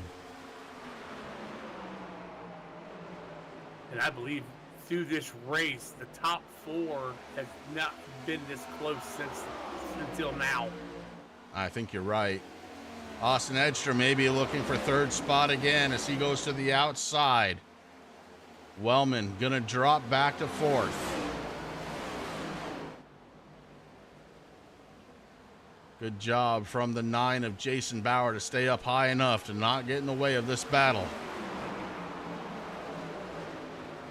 Oh, the 42 may be pushing up. He is very, very close. Oh, man, are they close. Kyle Wellman, I think, had to stay out of the throttle in order to make that car turn. And that could be the beginning of the end of the tires on the 42. Yeah, if Boston did not touch that wall, he was lucky. And the 42 gonna slip another spot, this time to Derek Paulson. So Paulson now up 9 positions since the initial drop of the green flag, and running in the 4th spot. A good job out of Derek tonight, being very patient. 81 under the 99 with Hedstrom trying to push him past him. Almost looking for a pass in the grass. The 87 of Austin Edstrom put the left sides on the green stuff.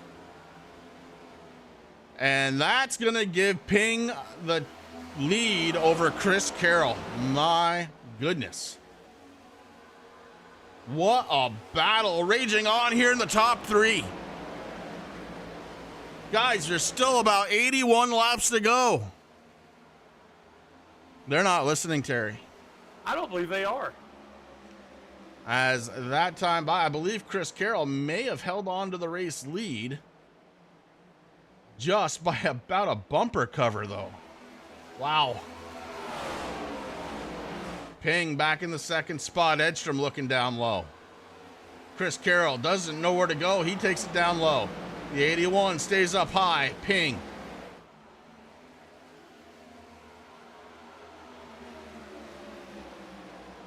And now Edstrom right on the back bumper. Look out.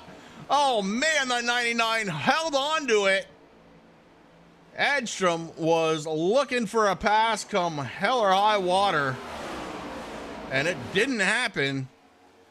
But Chris Carroll, one heck of a save. Edstrom apologetic to the 99 at Carroll. Wow.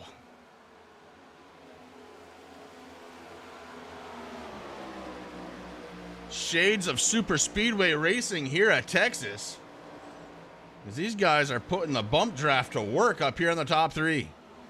While they're doing all that, look at the picture, because here comes the 6 and the 42.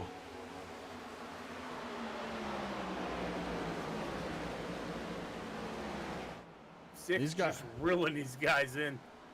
Well, now it looks like, 42. the 42 got by Derek Paulson again, and he is walking away from Paulson. I wonder if Paulson saw something and wanted to bail out for just a minute, let him settle it out. And these guys are not done yet. Carroll, Ping, Edstrom still battling like it's the last lap, every lap.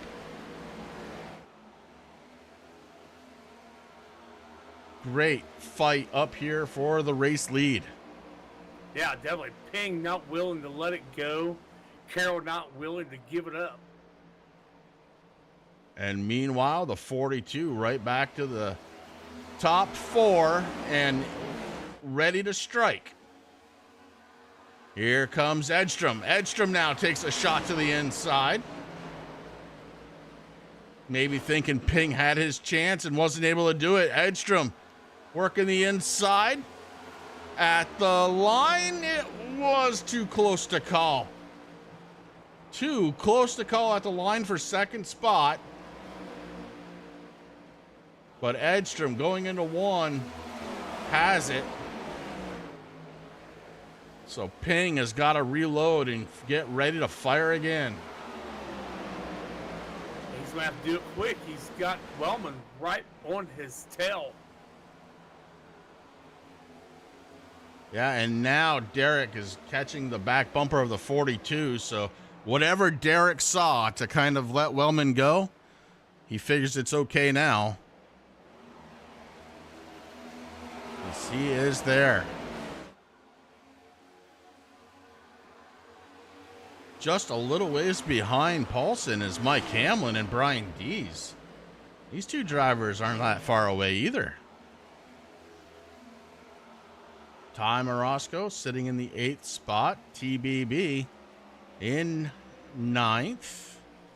And Rick Thompson rounds out the top 10. Then it's going to be Corey Sherman and Mark Arthur, Philip Van Vliet, Chris Berg, and Amanda Sherman. Those 15 cars. The only 15 cars on the lead lap. All the action has been within the top 5 cars as of late. And man, what action we have seen. And look at Ping. Ping falling way back, all the way back to 5th spot. Now, he did use up all the good. He had to. And I think Bowman backing up the way he did, slowing that down, getting his tires back under him, he's actually doing pretty good now. He's starting to run down Austin again. Yeah, may have realized that he was burning up the tires, gave him a little bit of a chance to cool down, and back to it he goes, and he finds himself in 3rd spot. So maybe the wheelman took back over. It's 2 drivers in that 42 car. I've seen them both. In the same race, correct. Yes, very much.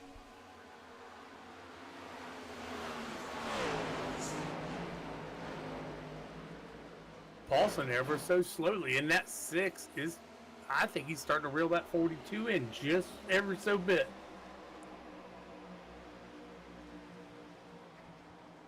Yep, as I say, that timing goes higher. Never mind. They're pretty equal right now. Wellman may be coming off from the corner just a little bit better than Paulson, but Paulson getting in a little bit better, and we'll see which way that works out here. Happen to notice Dave's seats has loaded that 14 car up on their hauler. They're done for the night. Yeah, a couple of times into the wall, and then with that last non-caution, but an incident on track, and I think that was enough to send seats home. Way back, a long time ago, Dalton Kilroe said, I'm going to get back in this thing, and I'm going to try and make up as many laps as I can. Well, that has worked out for Dalton Kilroe, who currently is running around this track in 17th position. He is ahead of Jason Bauer. He is ahead of Dave Seats, Mike Massengill, John Perkins, Alex Harris, Jamie Walker, Larry Bell, and Hunter Lagunas. So a good job out of Dalton Kilroe, realizing that it may not be a win tonight, but every point counts. You said Mike Massengill in there, and I just happened to look over. Massengill's been in the pits for almost 13 minutes now. Yeah, I don't know if he's going to come back out or not, but Mike is on pit road, as you said, Terry, a little bit more than 13 minutes. Lap 135 of 202, so these guys have been on these tires for a little while now. Oh, Paulson just getting around the 42. Yeah, so Derek now finds himself the first MFRD driver in line in the 3rd spot. I was trying to do a little bit of math, Chris. About this guy's about lap 157 to 165. Should be seeing green stops, with fuel and tires. Yeah, that's good math. I like that math. I mean, I had to get a calculator out, but by gosh, I worked it out. Atta boy. Terry, that's why I like you. Not afraid to do the work. Absolutely. Chris Carroll still leads the way. Austin Edstrom right behind him. One little falter out of the 99, and he'll have the 87 to contend with, but right now he's contending with some slower traffic as they get around the 9 of Jason Bauer to put him another lap down. Next up is going to be Amanda Sherman. Amanda has managed to stay on the lead lap for this entire race, but right now she is in trouble. The leaders are coming, and they are coming in a hurry.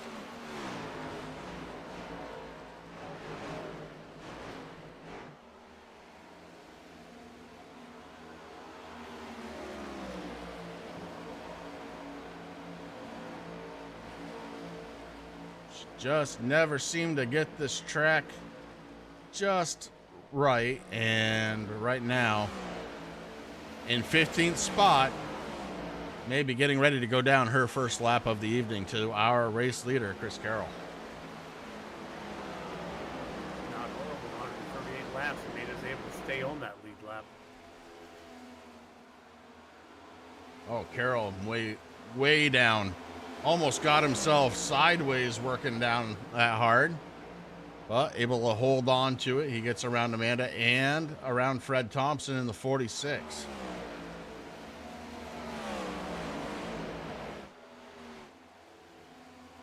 Still amazes me with Fred Thompson in that 46, but I love seeing that guy out here. The elder statesman here for Blazing Pedals, Fred Thompson. He's a great guy. I'm the second oldest in this league, and Fred's got 28 years on me. That's pretty good. Now, I did not use a computer or a calculator. I'm just guessing off the top of my head. You got to do it like you mean it. That way nobody ever questions it. He's got 28 years on me. That's the way you got to say it. It might be 20. I'm 56. Yeah, but it's almost 20. Yeah. Great guy, nonetheless. And Chris Carroll, working around all that lap traffic, did it a little bit cleaner than Austin Edstrom, who has lost a little bit of time now to our race leader. The gap almost 0.8 of a second. Third spot, Derek Paulson. Paulson right behind Fred Thompson. And Fred, unfortunately, was right where Paulson wanted to be on the inside. Paulson now takes it to the outside, and he's going to get around. Oh, no, they made contact. Oh, no. That may allow Mike Hamlin to get around the 6 car. Oh, Derek's not going to be happy about that. He's absolutely not. I've listened to the race chatter. Oh, no. Again, they made contact, and this time the 6 goes around. Derek Paulson into the wall, and he is definitely not going to be happy. Caution on the track. I knew you were going to look at that. I don't think Fred even touched him on the VOA. I was looking at it. Man, oh man. All right. Terry says they didn't make contact. Let's find out.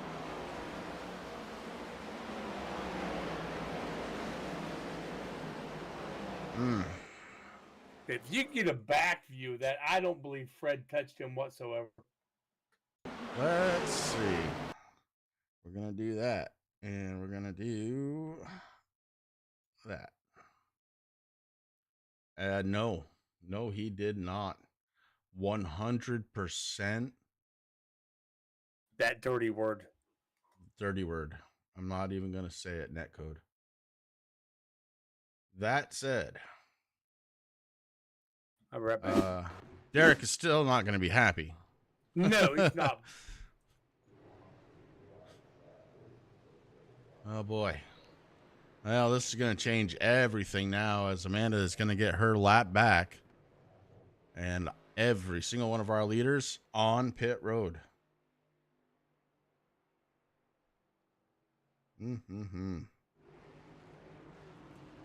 Chris Carroll, Austin Edstrom lead them off pit road. Brian Dees, Kyle Wellman 3 and 4. Ty Morosco in 5th. Ping, Arthur, TBB, Rick Thompson, and Philip Van Vliet are going to be the top 10. Chris, race control is, I guess Tanner's doing race control. He was able to get in and do it. And just like we called it, he is not claiming, nobody's claiming this, and nobody's going to blame for it. It is a racing deal. So that dirty word that we don't like to say. All right. Well, as much as we can say that, I know what that's going to bring, and it's going to be nothing good. Fresh tires for everybody on the lead lap.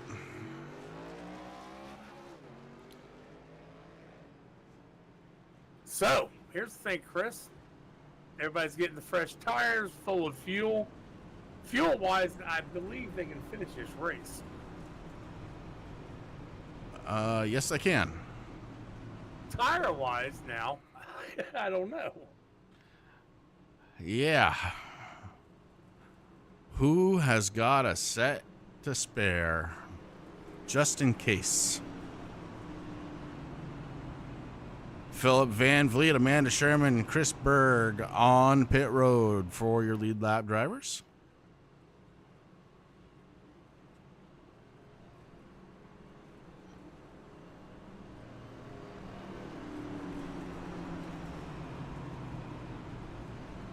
Top 10 when we retake the green flag, providing nobody else comes down pit road unexpectedly.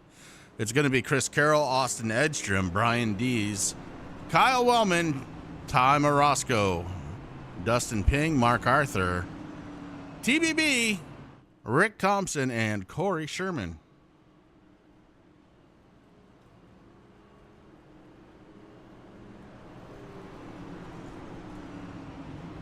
I would say the drivers are going to need to tighten up their belts, but the only one I know for sure that's got them is Corey. Because we're getting ready to finish this one out here. Well, okay, so I know what I said about nobody getting penalized. Well, Fred Thompson did get an EOL out of that.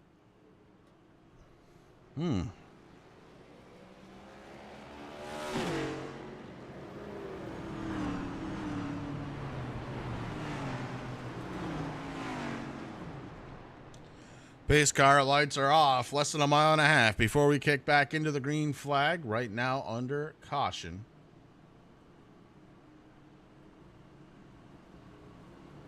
Working a lap 146 out of 202.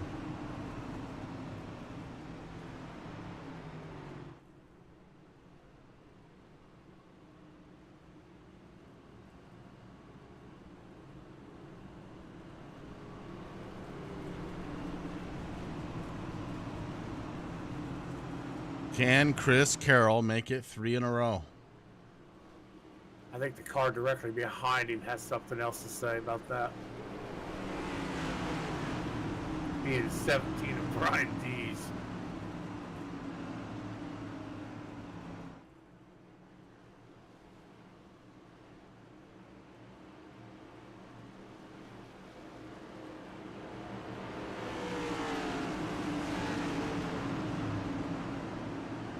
Pace car on pit road.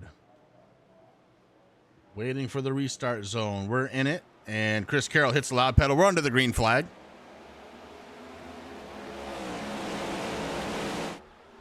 Teammates Edstrom and Dees now battling for second spot.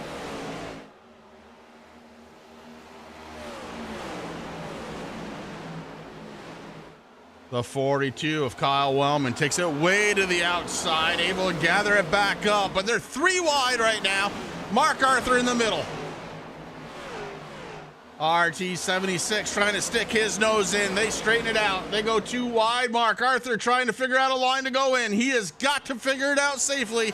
Mark Arthur now in front of Kyle Wellman. Mark bouncing back and forth between lanes. Wellman into the wall, a little bit behind Arthur.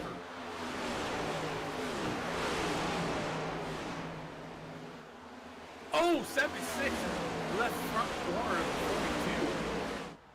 42. 8 wheels turns better than 4, Terry, and that was proof right there.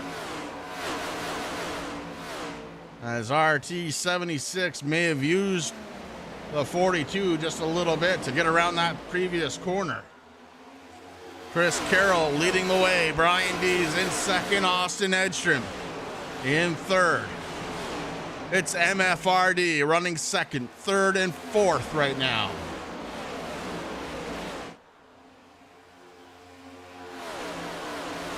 The way Dees is running to that 17, I bet he's got another set of tires. It may take them all to win here tonight. 151 out of 202. 51 laps to go.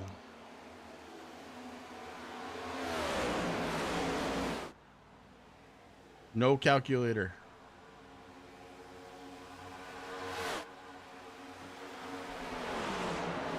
So if I'm wrong, it's Terry's fault. No, you're absolutely right. I was just doing the math.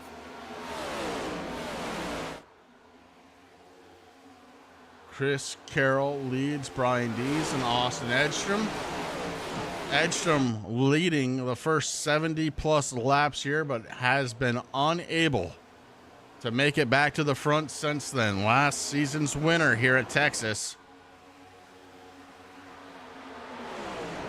They have to push 58 laps out of this fuel run here, Chris, to get to 202 from these guys that sit on 144. It's going to be tight. I see 3 cars that actually fit on 145, being Chris Berg and both the Shermans. Sherman and Van Fleet. Amanda Sherman, that is.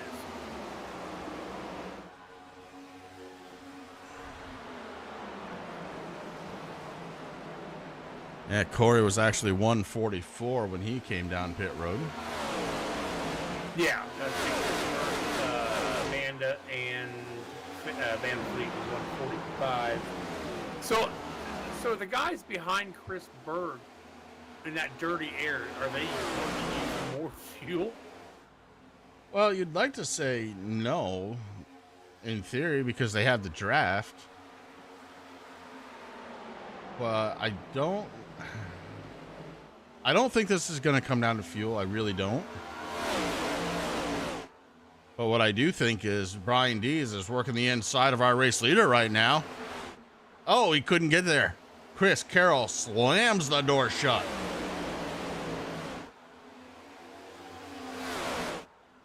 Don't look down, but Mark Arthur trying to. Ooh, I thought he was going to split the uprights between the 87 and the 81. Mark right now has made his way to the 4th spot.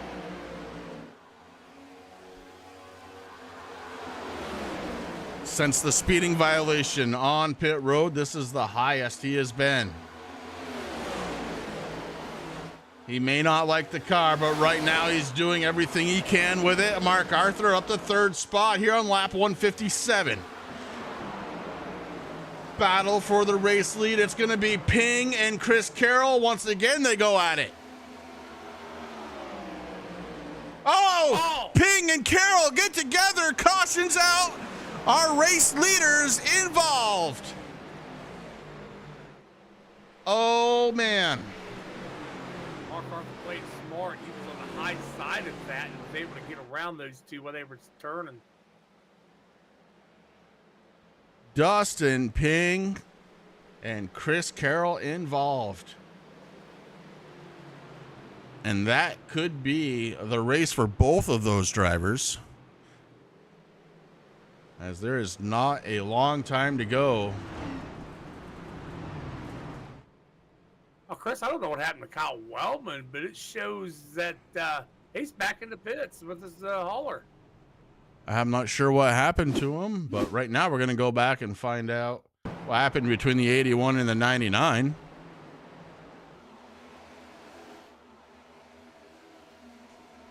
And the 81 just moved up. Chris Carroll was there. He couldn't go any further up. The wall was there.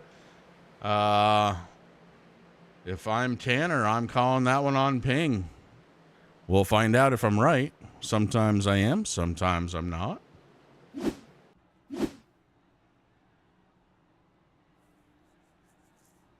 Ping, bringing it down pit road. Mark Arthur going to stay out.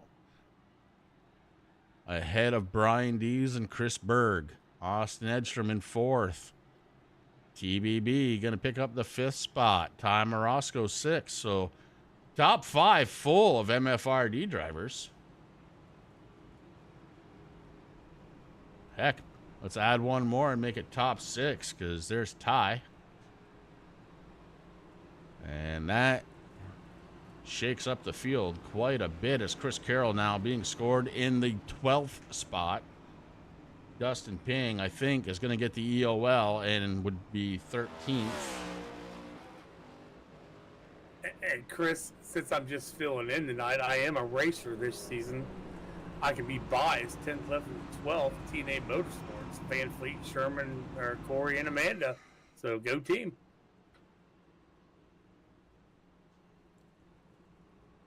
I'm an announcer and I'm going to be biased. Go team.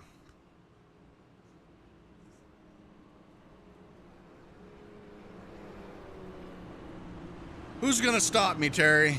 Who's going to stop me? Well, you called it right. Dustin Ping, 81, has been given the EOL penalty. He will be going to the back of the field or back of the lead lap, I guess. Or lead cars, whatever. All right, so new race leader. It's going to be Mark Arthur.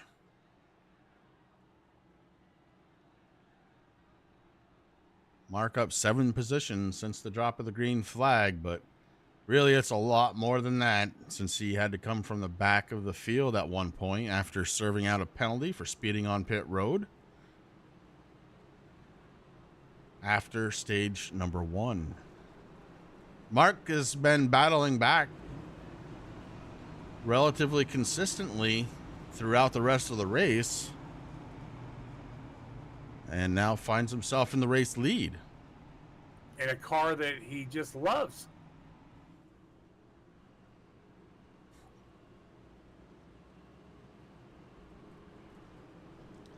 All right, I just watched Dustin Ping's pit stop. I hear you, Mark. Ping come down pit road. I watched his whole pit stop. He did not take tires.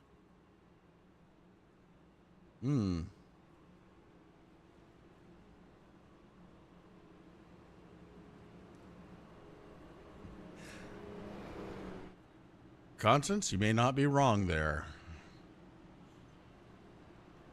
Well, All I've right. seen he was in there for 27 seconds. I thought, well, maybe he did, but yeah, he did not. Interesting. Yeah, Almeida had a little bit of damage there from the contact with Carroll. Carroll's not really showing much in the way of damage to the front side of his car anyway. And cars are going to start filtering in 2 by 2 as we get ready to go in a mile and a half. We go back green flag racing. We're going to be working a lap 161 when they retake the green.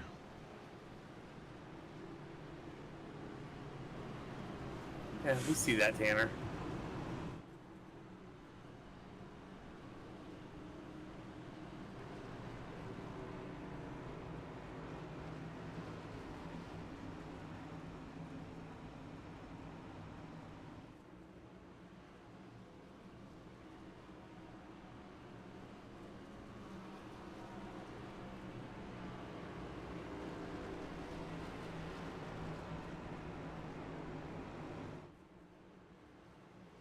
All right.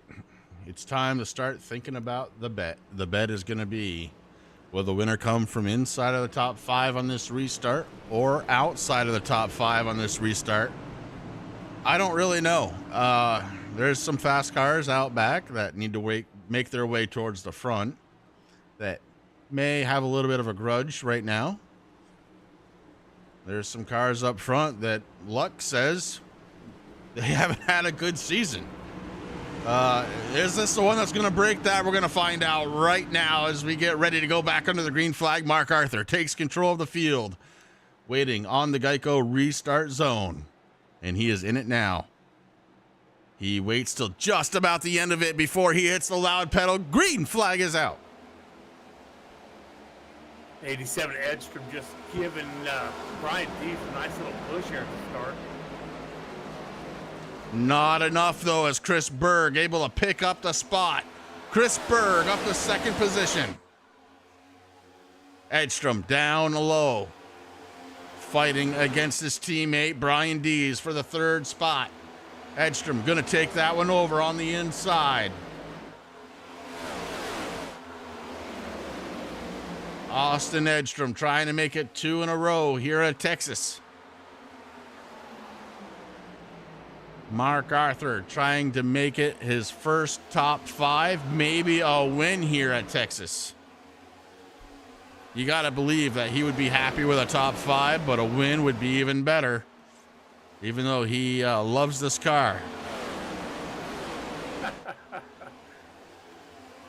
Oh, that's 66 Bird in the 87 Edstrom. They are fast. Yeah.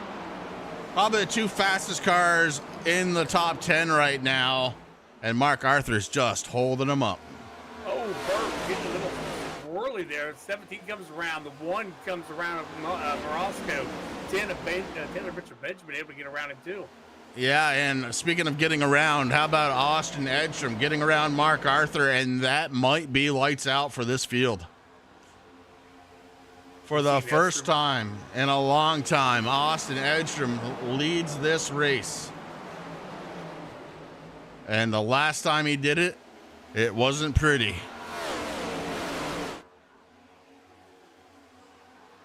I think he's going to start doing what he done in the first part of this race, Chris. Start walking away from these guys. I think you might be right, Terry. We're going to watch the timing and scoring. Right now, it's just a quarter of a second. Mark and Brian Dees running side by side. That's not typically the way to try and catch somebody, but it seems to be working. Gap is closing. Now through the corner, it's not.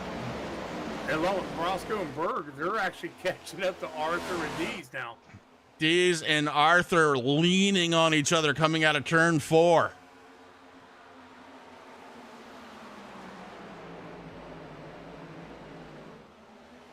Behind them, it's Morosco and Berg. They straighten it out. They go nose to tail now. Big winner out of that one, Mike Hamlin. Hamlin in the 5th spot.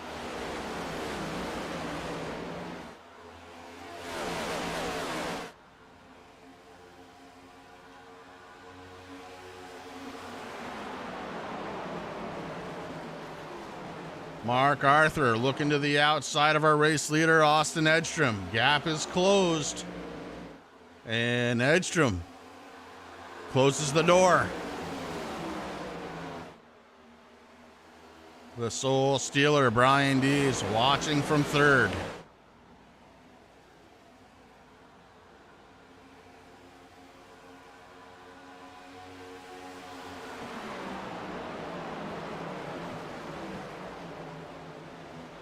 Mark Arthur battling again on the outside, looking for the race lead. Arthur, Edstrom, side by side, heading down the stretch into the corner.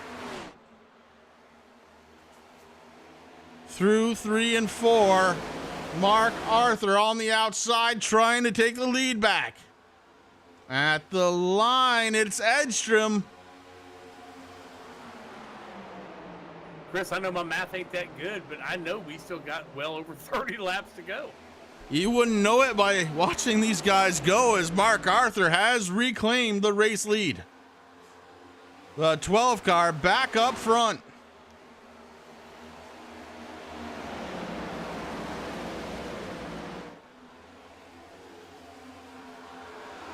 Top 9 drivers nose to tail. Pretty awesome. Edstrom now looking inside of Mark Arthur again. Mark using the big arc, trying to hold the momentum. He does. He holds the lead.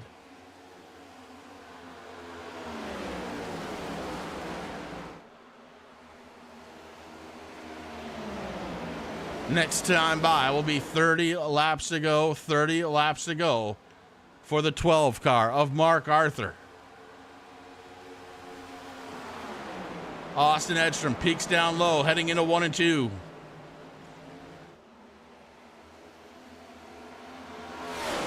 The outside line has been working for Mark Arthur. We'll see if it does this time. The 17 goes with Mark. Contact made between the top two.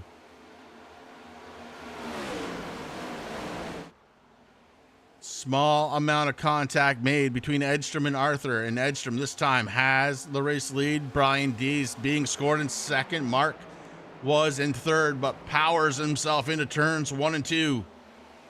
Got a little squirrely. Got to be careful with that 12 car. It's looking to step out, but back up to second. Does the 12 car go?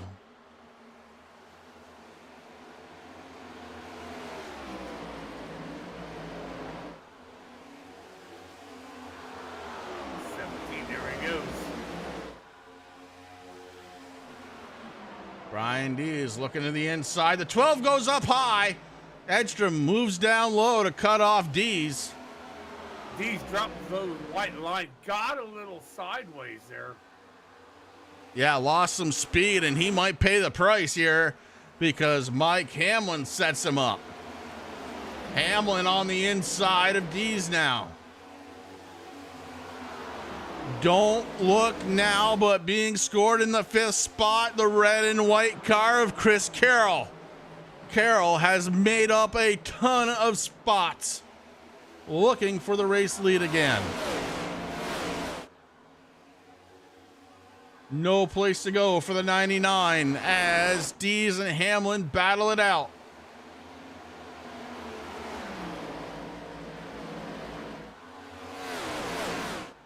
Our points leader coming into the race, winning the last 2 races right now in 5th spot. Up top, though, it's Edstrom and Arthur. Dees and Hamlin continue to battle it out for 3rd spot. That gives Chris Carroll no place to go.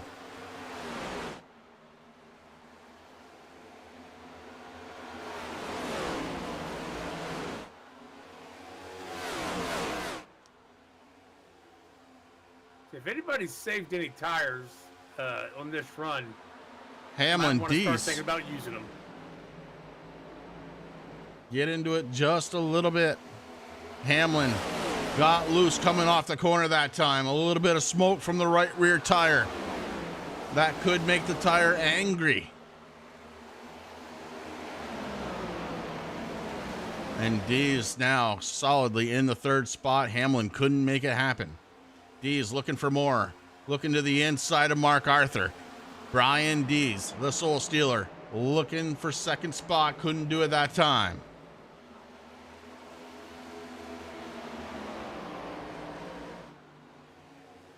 I think Arthur is running kind of the line that Dees would like to run, so it's going to be harder for the 17 to find a way around, and Mike Hamlin pokes his way in on the inside once again.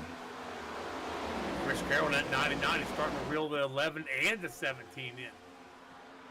Yeah, again, just no place to go when you have 2 drivers running side by side. You got nowhere to go. Oh, Hamlin able to get around the 17 and Dees and get his 3rd place, excuse me. Chris Berg getting out of shape. He drops a couple of spots out back.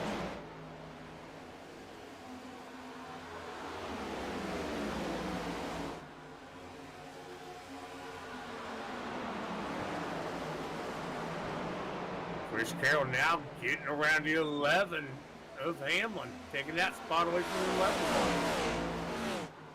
Carroll, ultra fast, trying to find his way back to the front.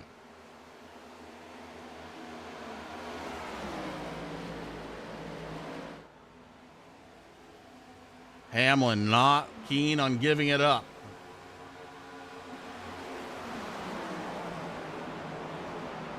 Austin Edstrom trying to put a little bit more space between himself and Mark Arthur. Right now, it's a half a second. Edstrom starting to pour it on.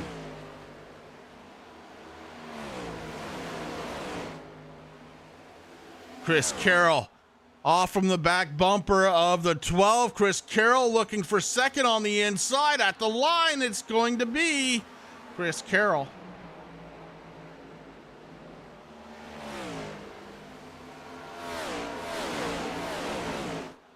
And we got about 20 to go here, Chris. Hamlin now works on the inside of the 12. Arthur starting to go backwards, may have overheated the tires.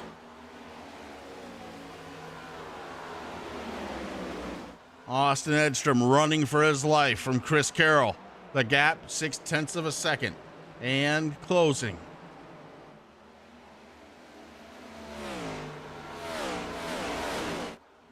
One lap car just ahead. It's the 9 of Jason Bauer.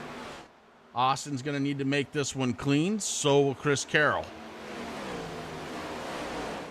Austin stays up high. Good job out of the 9. Doesn't want to be a factor in the end of this one.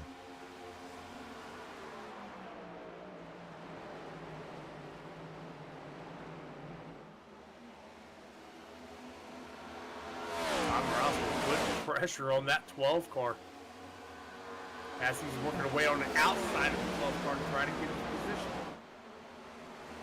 position. Ty may have a little something here to say about it all before it's all done, because he has been kind of saving tires. He hasn't been pressing that one too hard.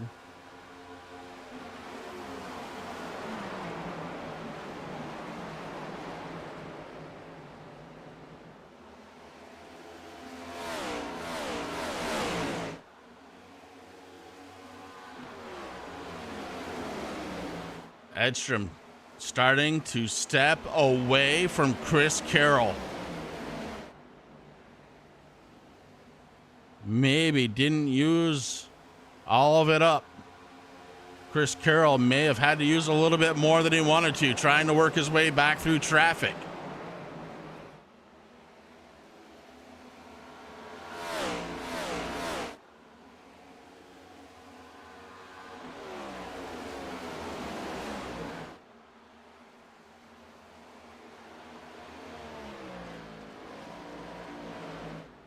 Car Mark Arthur slowly losing positions. He's all the way back now into 7th place.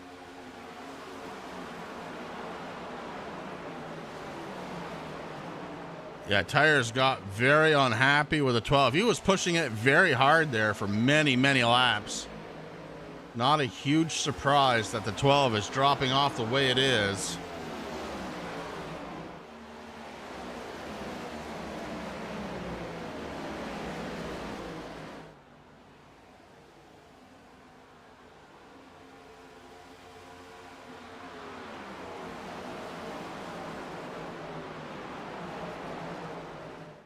Fourteen laps to go for Austin Edstrom. The gap right now, half a second. Pretty steady at a half a second, too.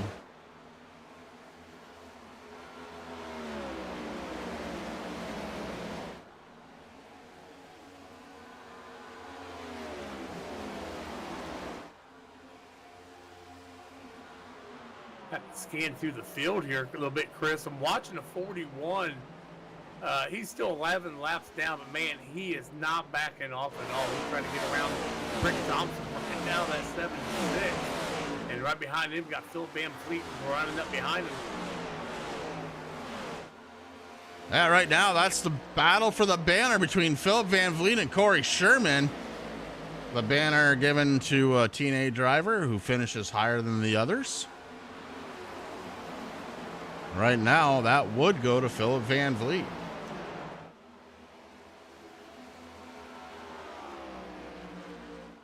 Don't we only have one of the team that's got 3?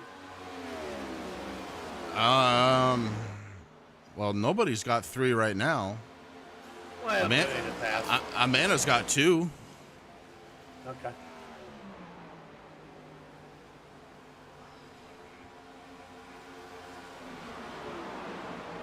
How many do you have, Terry, this season? Oh, this season, none. Yeah. I've got 1 total. You got a race, bud. I know. I will. I promise. Next week or 2 weeks, I will be at Dover. Next time by, it's going to be 10 laps to go. The gap starting to close between Chris Carroll and Austin Edstrom, down to about 0.4 of a second. Is there enough laps for Carroll to get up to Edstrom? Well, the old adage of it's easier to catch him than it is to pass him may hold true here, but Edstrom trying to stretch that lead back out. And Mark Arthur losing another spot to the 81 of Dustin Ping.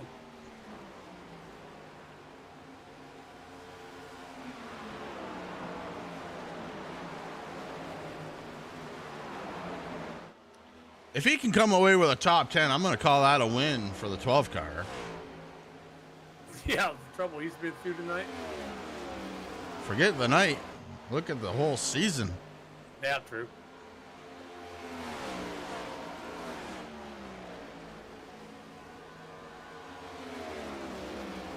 When you love a car as much as he loves this car, it's pretty tough to see him going backwards. It's funny with us saying that. Mark's actually listening to us, so he'll comment occasionally. Oh, I know. I'm well aware.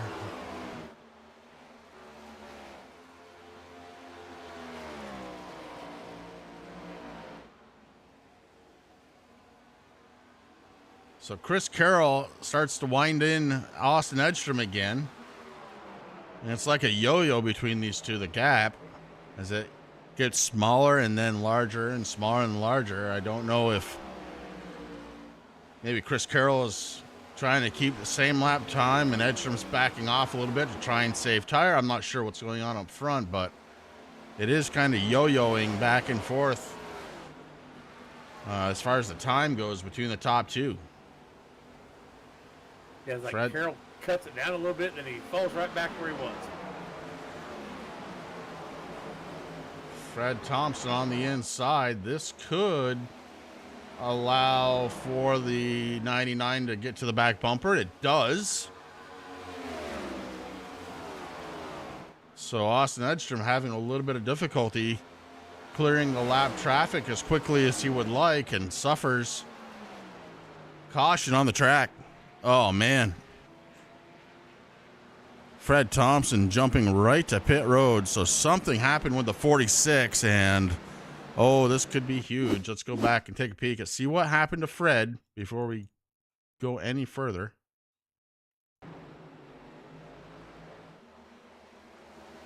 Austin Edstrom.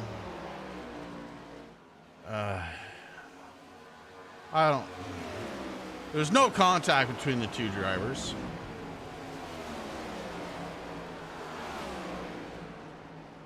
I think we got a whole new race here now, Chris.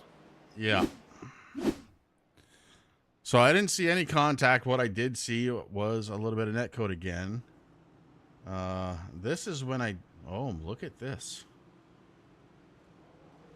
Is anybody able to stay out? Everybody's coming in. Everybody's coming in, including Amanda. All lead lap drivers are on pit road. Who's got tires? This is the time to use them. Austin Edstrom, right side's up.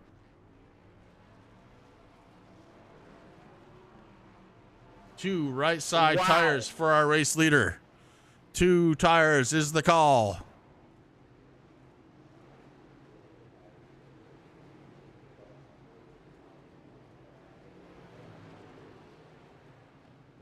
We'll see if that works out for the 87.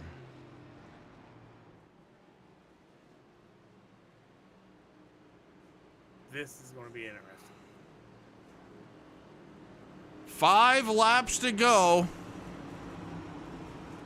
here in Texas. If you've been with us from the beginning, I can't thank you enough. If you're tuning in, I can't thank you enough. Either way, we're happy to have you here.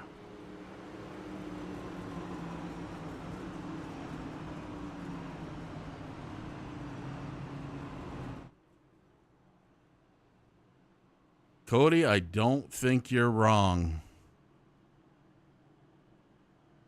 2 tires on the Austin Edstrom mobile.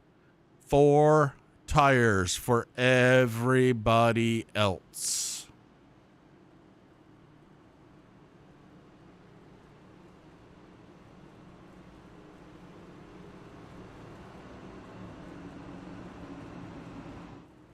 Corey Sherman back on pit road. May have slipped up coming down pit road. May have sped as he is now coming off from pit road.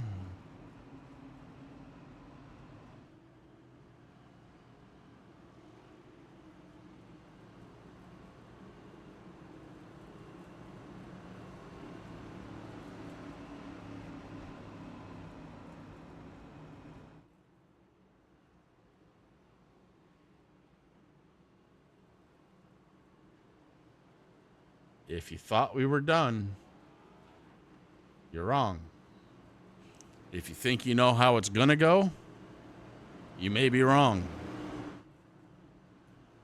I was just sitting there thinking how big this chair is I'm in. I'm not using it all, Chris.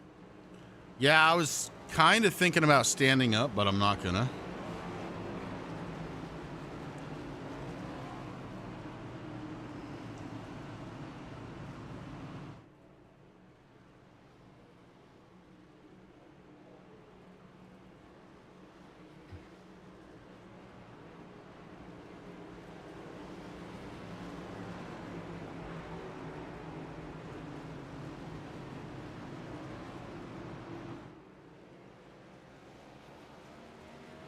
Shadows starting to work their way onto the track. Be a little fast in these couple of these places, I believe. Pace car lights are off. We're less than a mile and a half from finishing this one up. When we take the green, it's going to be popsicle sticks. Actually, no, it won't. It'll be green-white checker. A natural green-white checker. Unless something happens. That's not. Austin Edstrom is going to need the restart of his life.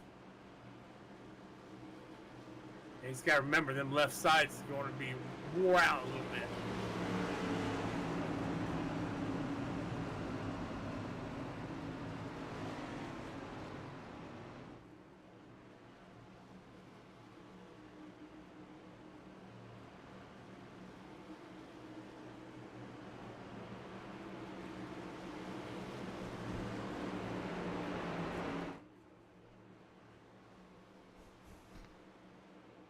Pace car takes it down pit road for what could be the final time here tonight.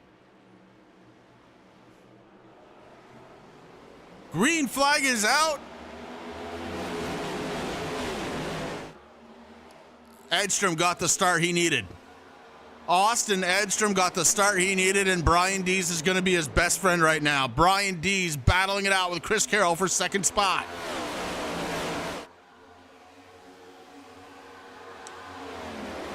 Austin Edstrom gonna try and make it 2 in a row here at Texas as he rounds out of turn number 4. It's gonna be the white flag, 1 lap to go for the 87. Final lap, no matter what. Edstrom, Carroll, and Dees, your top 3. Oh, it's getting wild. Everybody keeps it going. They're fighting for finish now. Austin Edstrom going to be your race winner. Chris Carroll and Ty Morosco stealing third away from his teammate Brian Dees. Wow. Man, I wish I'd been on track, but I was glad I was in here with you, Chris. What a finish. Mark Arthur hollering, yeah, you won. You did, buddy. Yes, sir. Top 10 for Mark.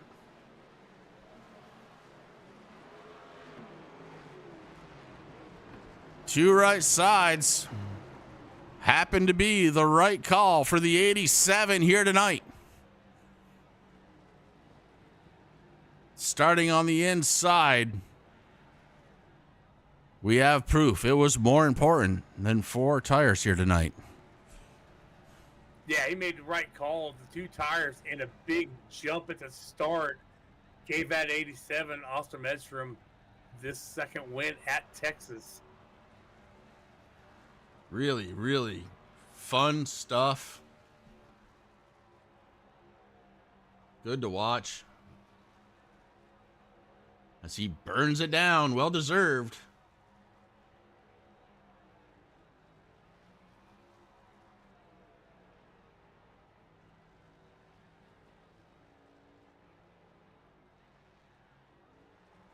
As we get ready to set up for post-race interviews.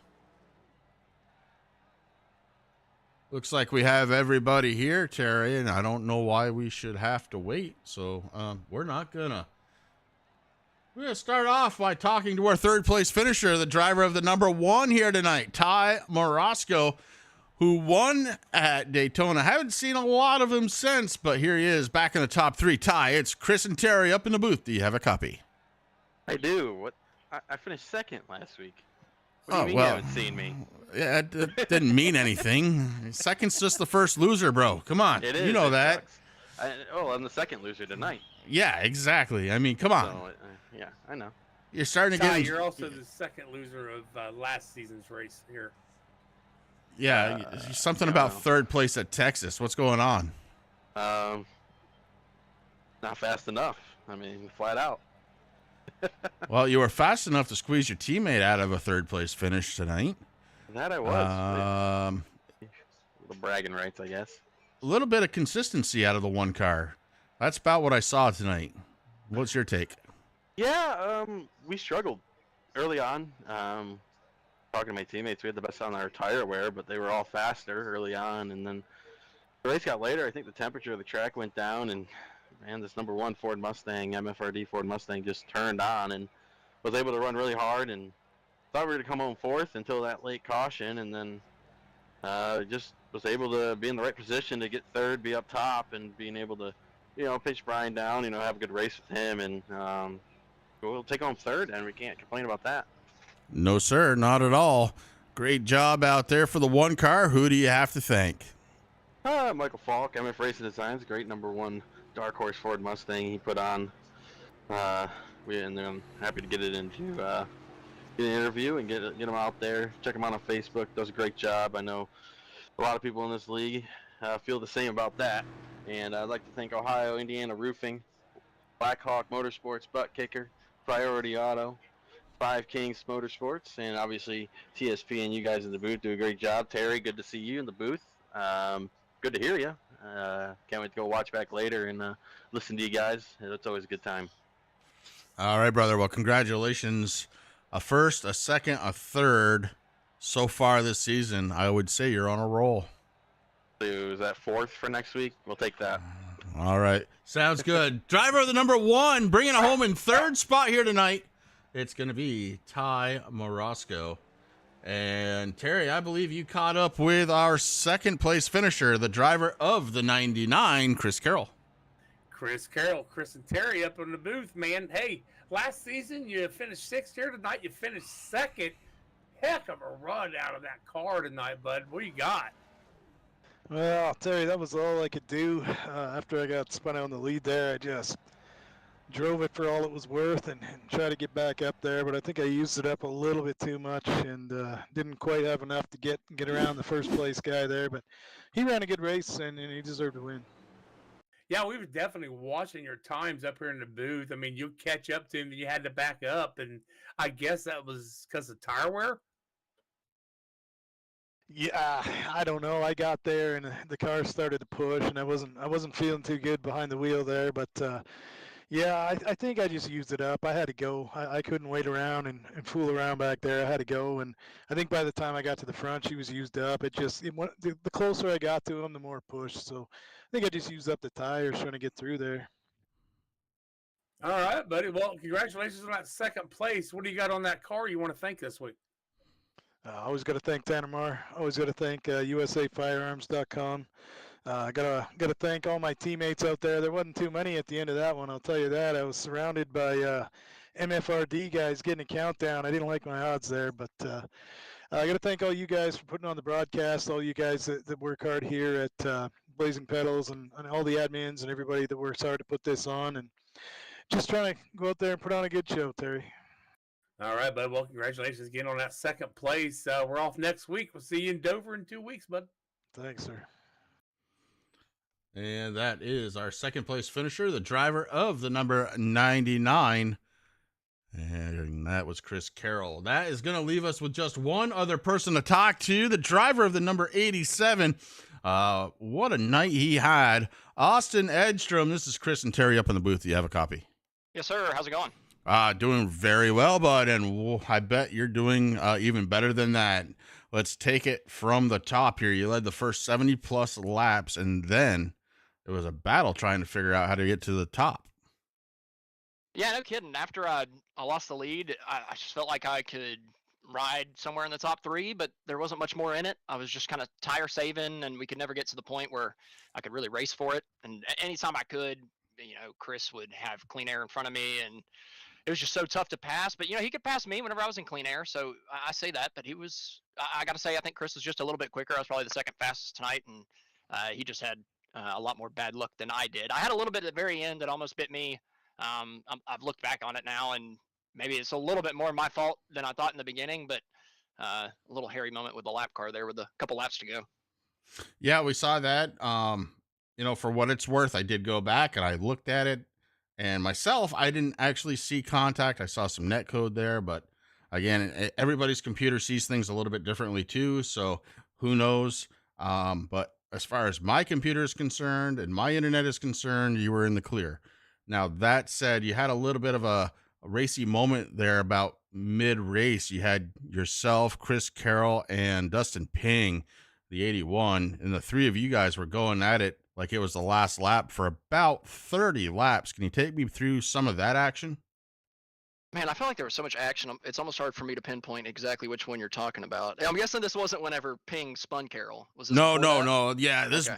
Nothing bad happened. It was just really intense racing. Oh, man. Well, just this track is just so on edge, man. And I can't remember exactly about that battle, but I know every time I was around Ping and Carroll, it was just hard racing, and you don't know really how hard you want to run, because I'm telling you, you can blow that right front tire off this thing so quick, and then you're not going to turn through the center 1 and 2, and then you're just going to get super loose off because you've got so much wheel cranked into it, and then 3 and 4 you're just not going to turn. So it's hard to balance being fast and saving your tires, especially at this racetrack. I think Texas is probably the hardest mile and a half. So just that battle, that's all that was just all of us trying to get clean air and save tires at the same time, and it puts on a heck of a show on iRacing. Oh, it sure did. It really, really did tonight. Austin, who do you got on the 87 that you need to thank tonight, buddy? I got to thank everybody at MFRD. I mean, 4 of us up in the top 5. Really great result for the team. Michael Falk putting on this great paint scheme onto my 87 here, the space-themed solar flare, as I call it. So able to put that out on the broadcast here, putting it in the interview for the first time. I feel good about that, and able to show off his creation. So congrats to him being able to be up here and putting 2 of us in the podium and 4 in the top 5.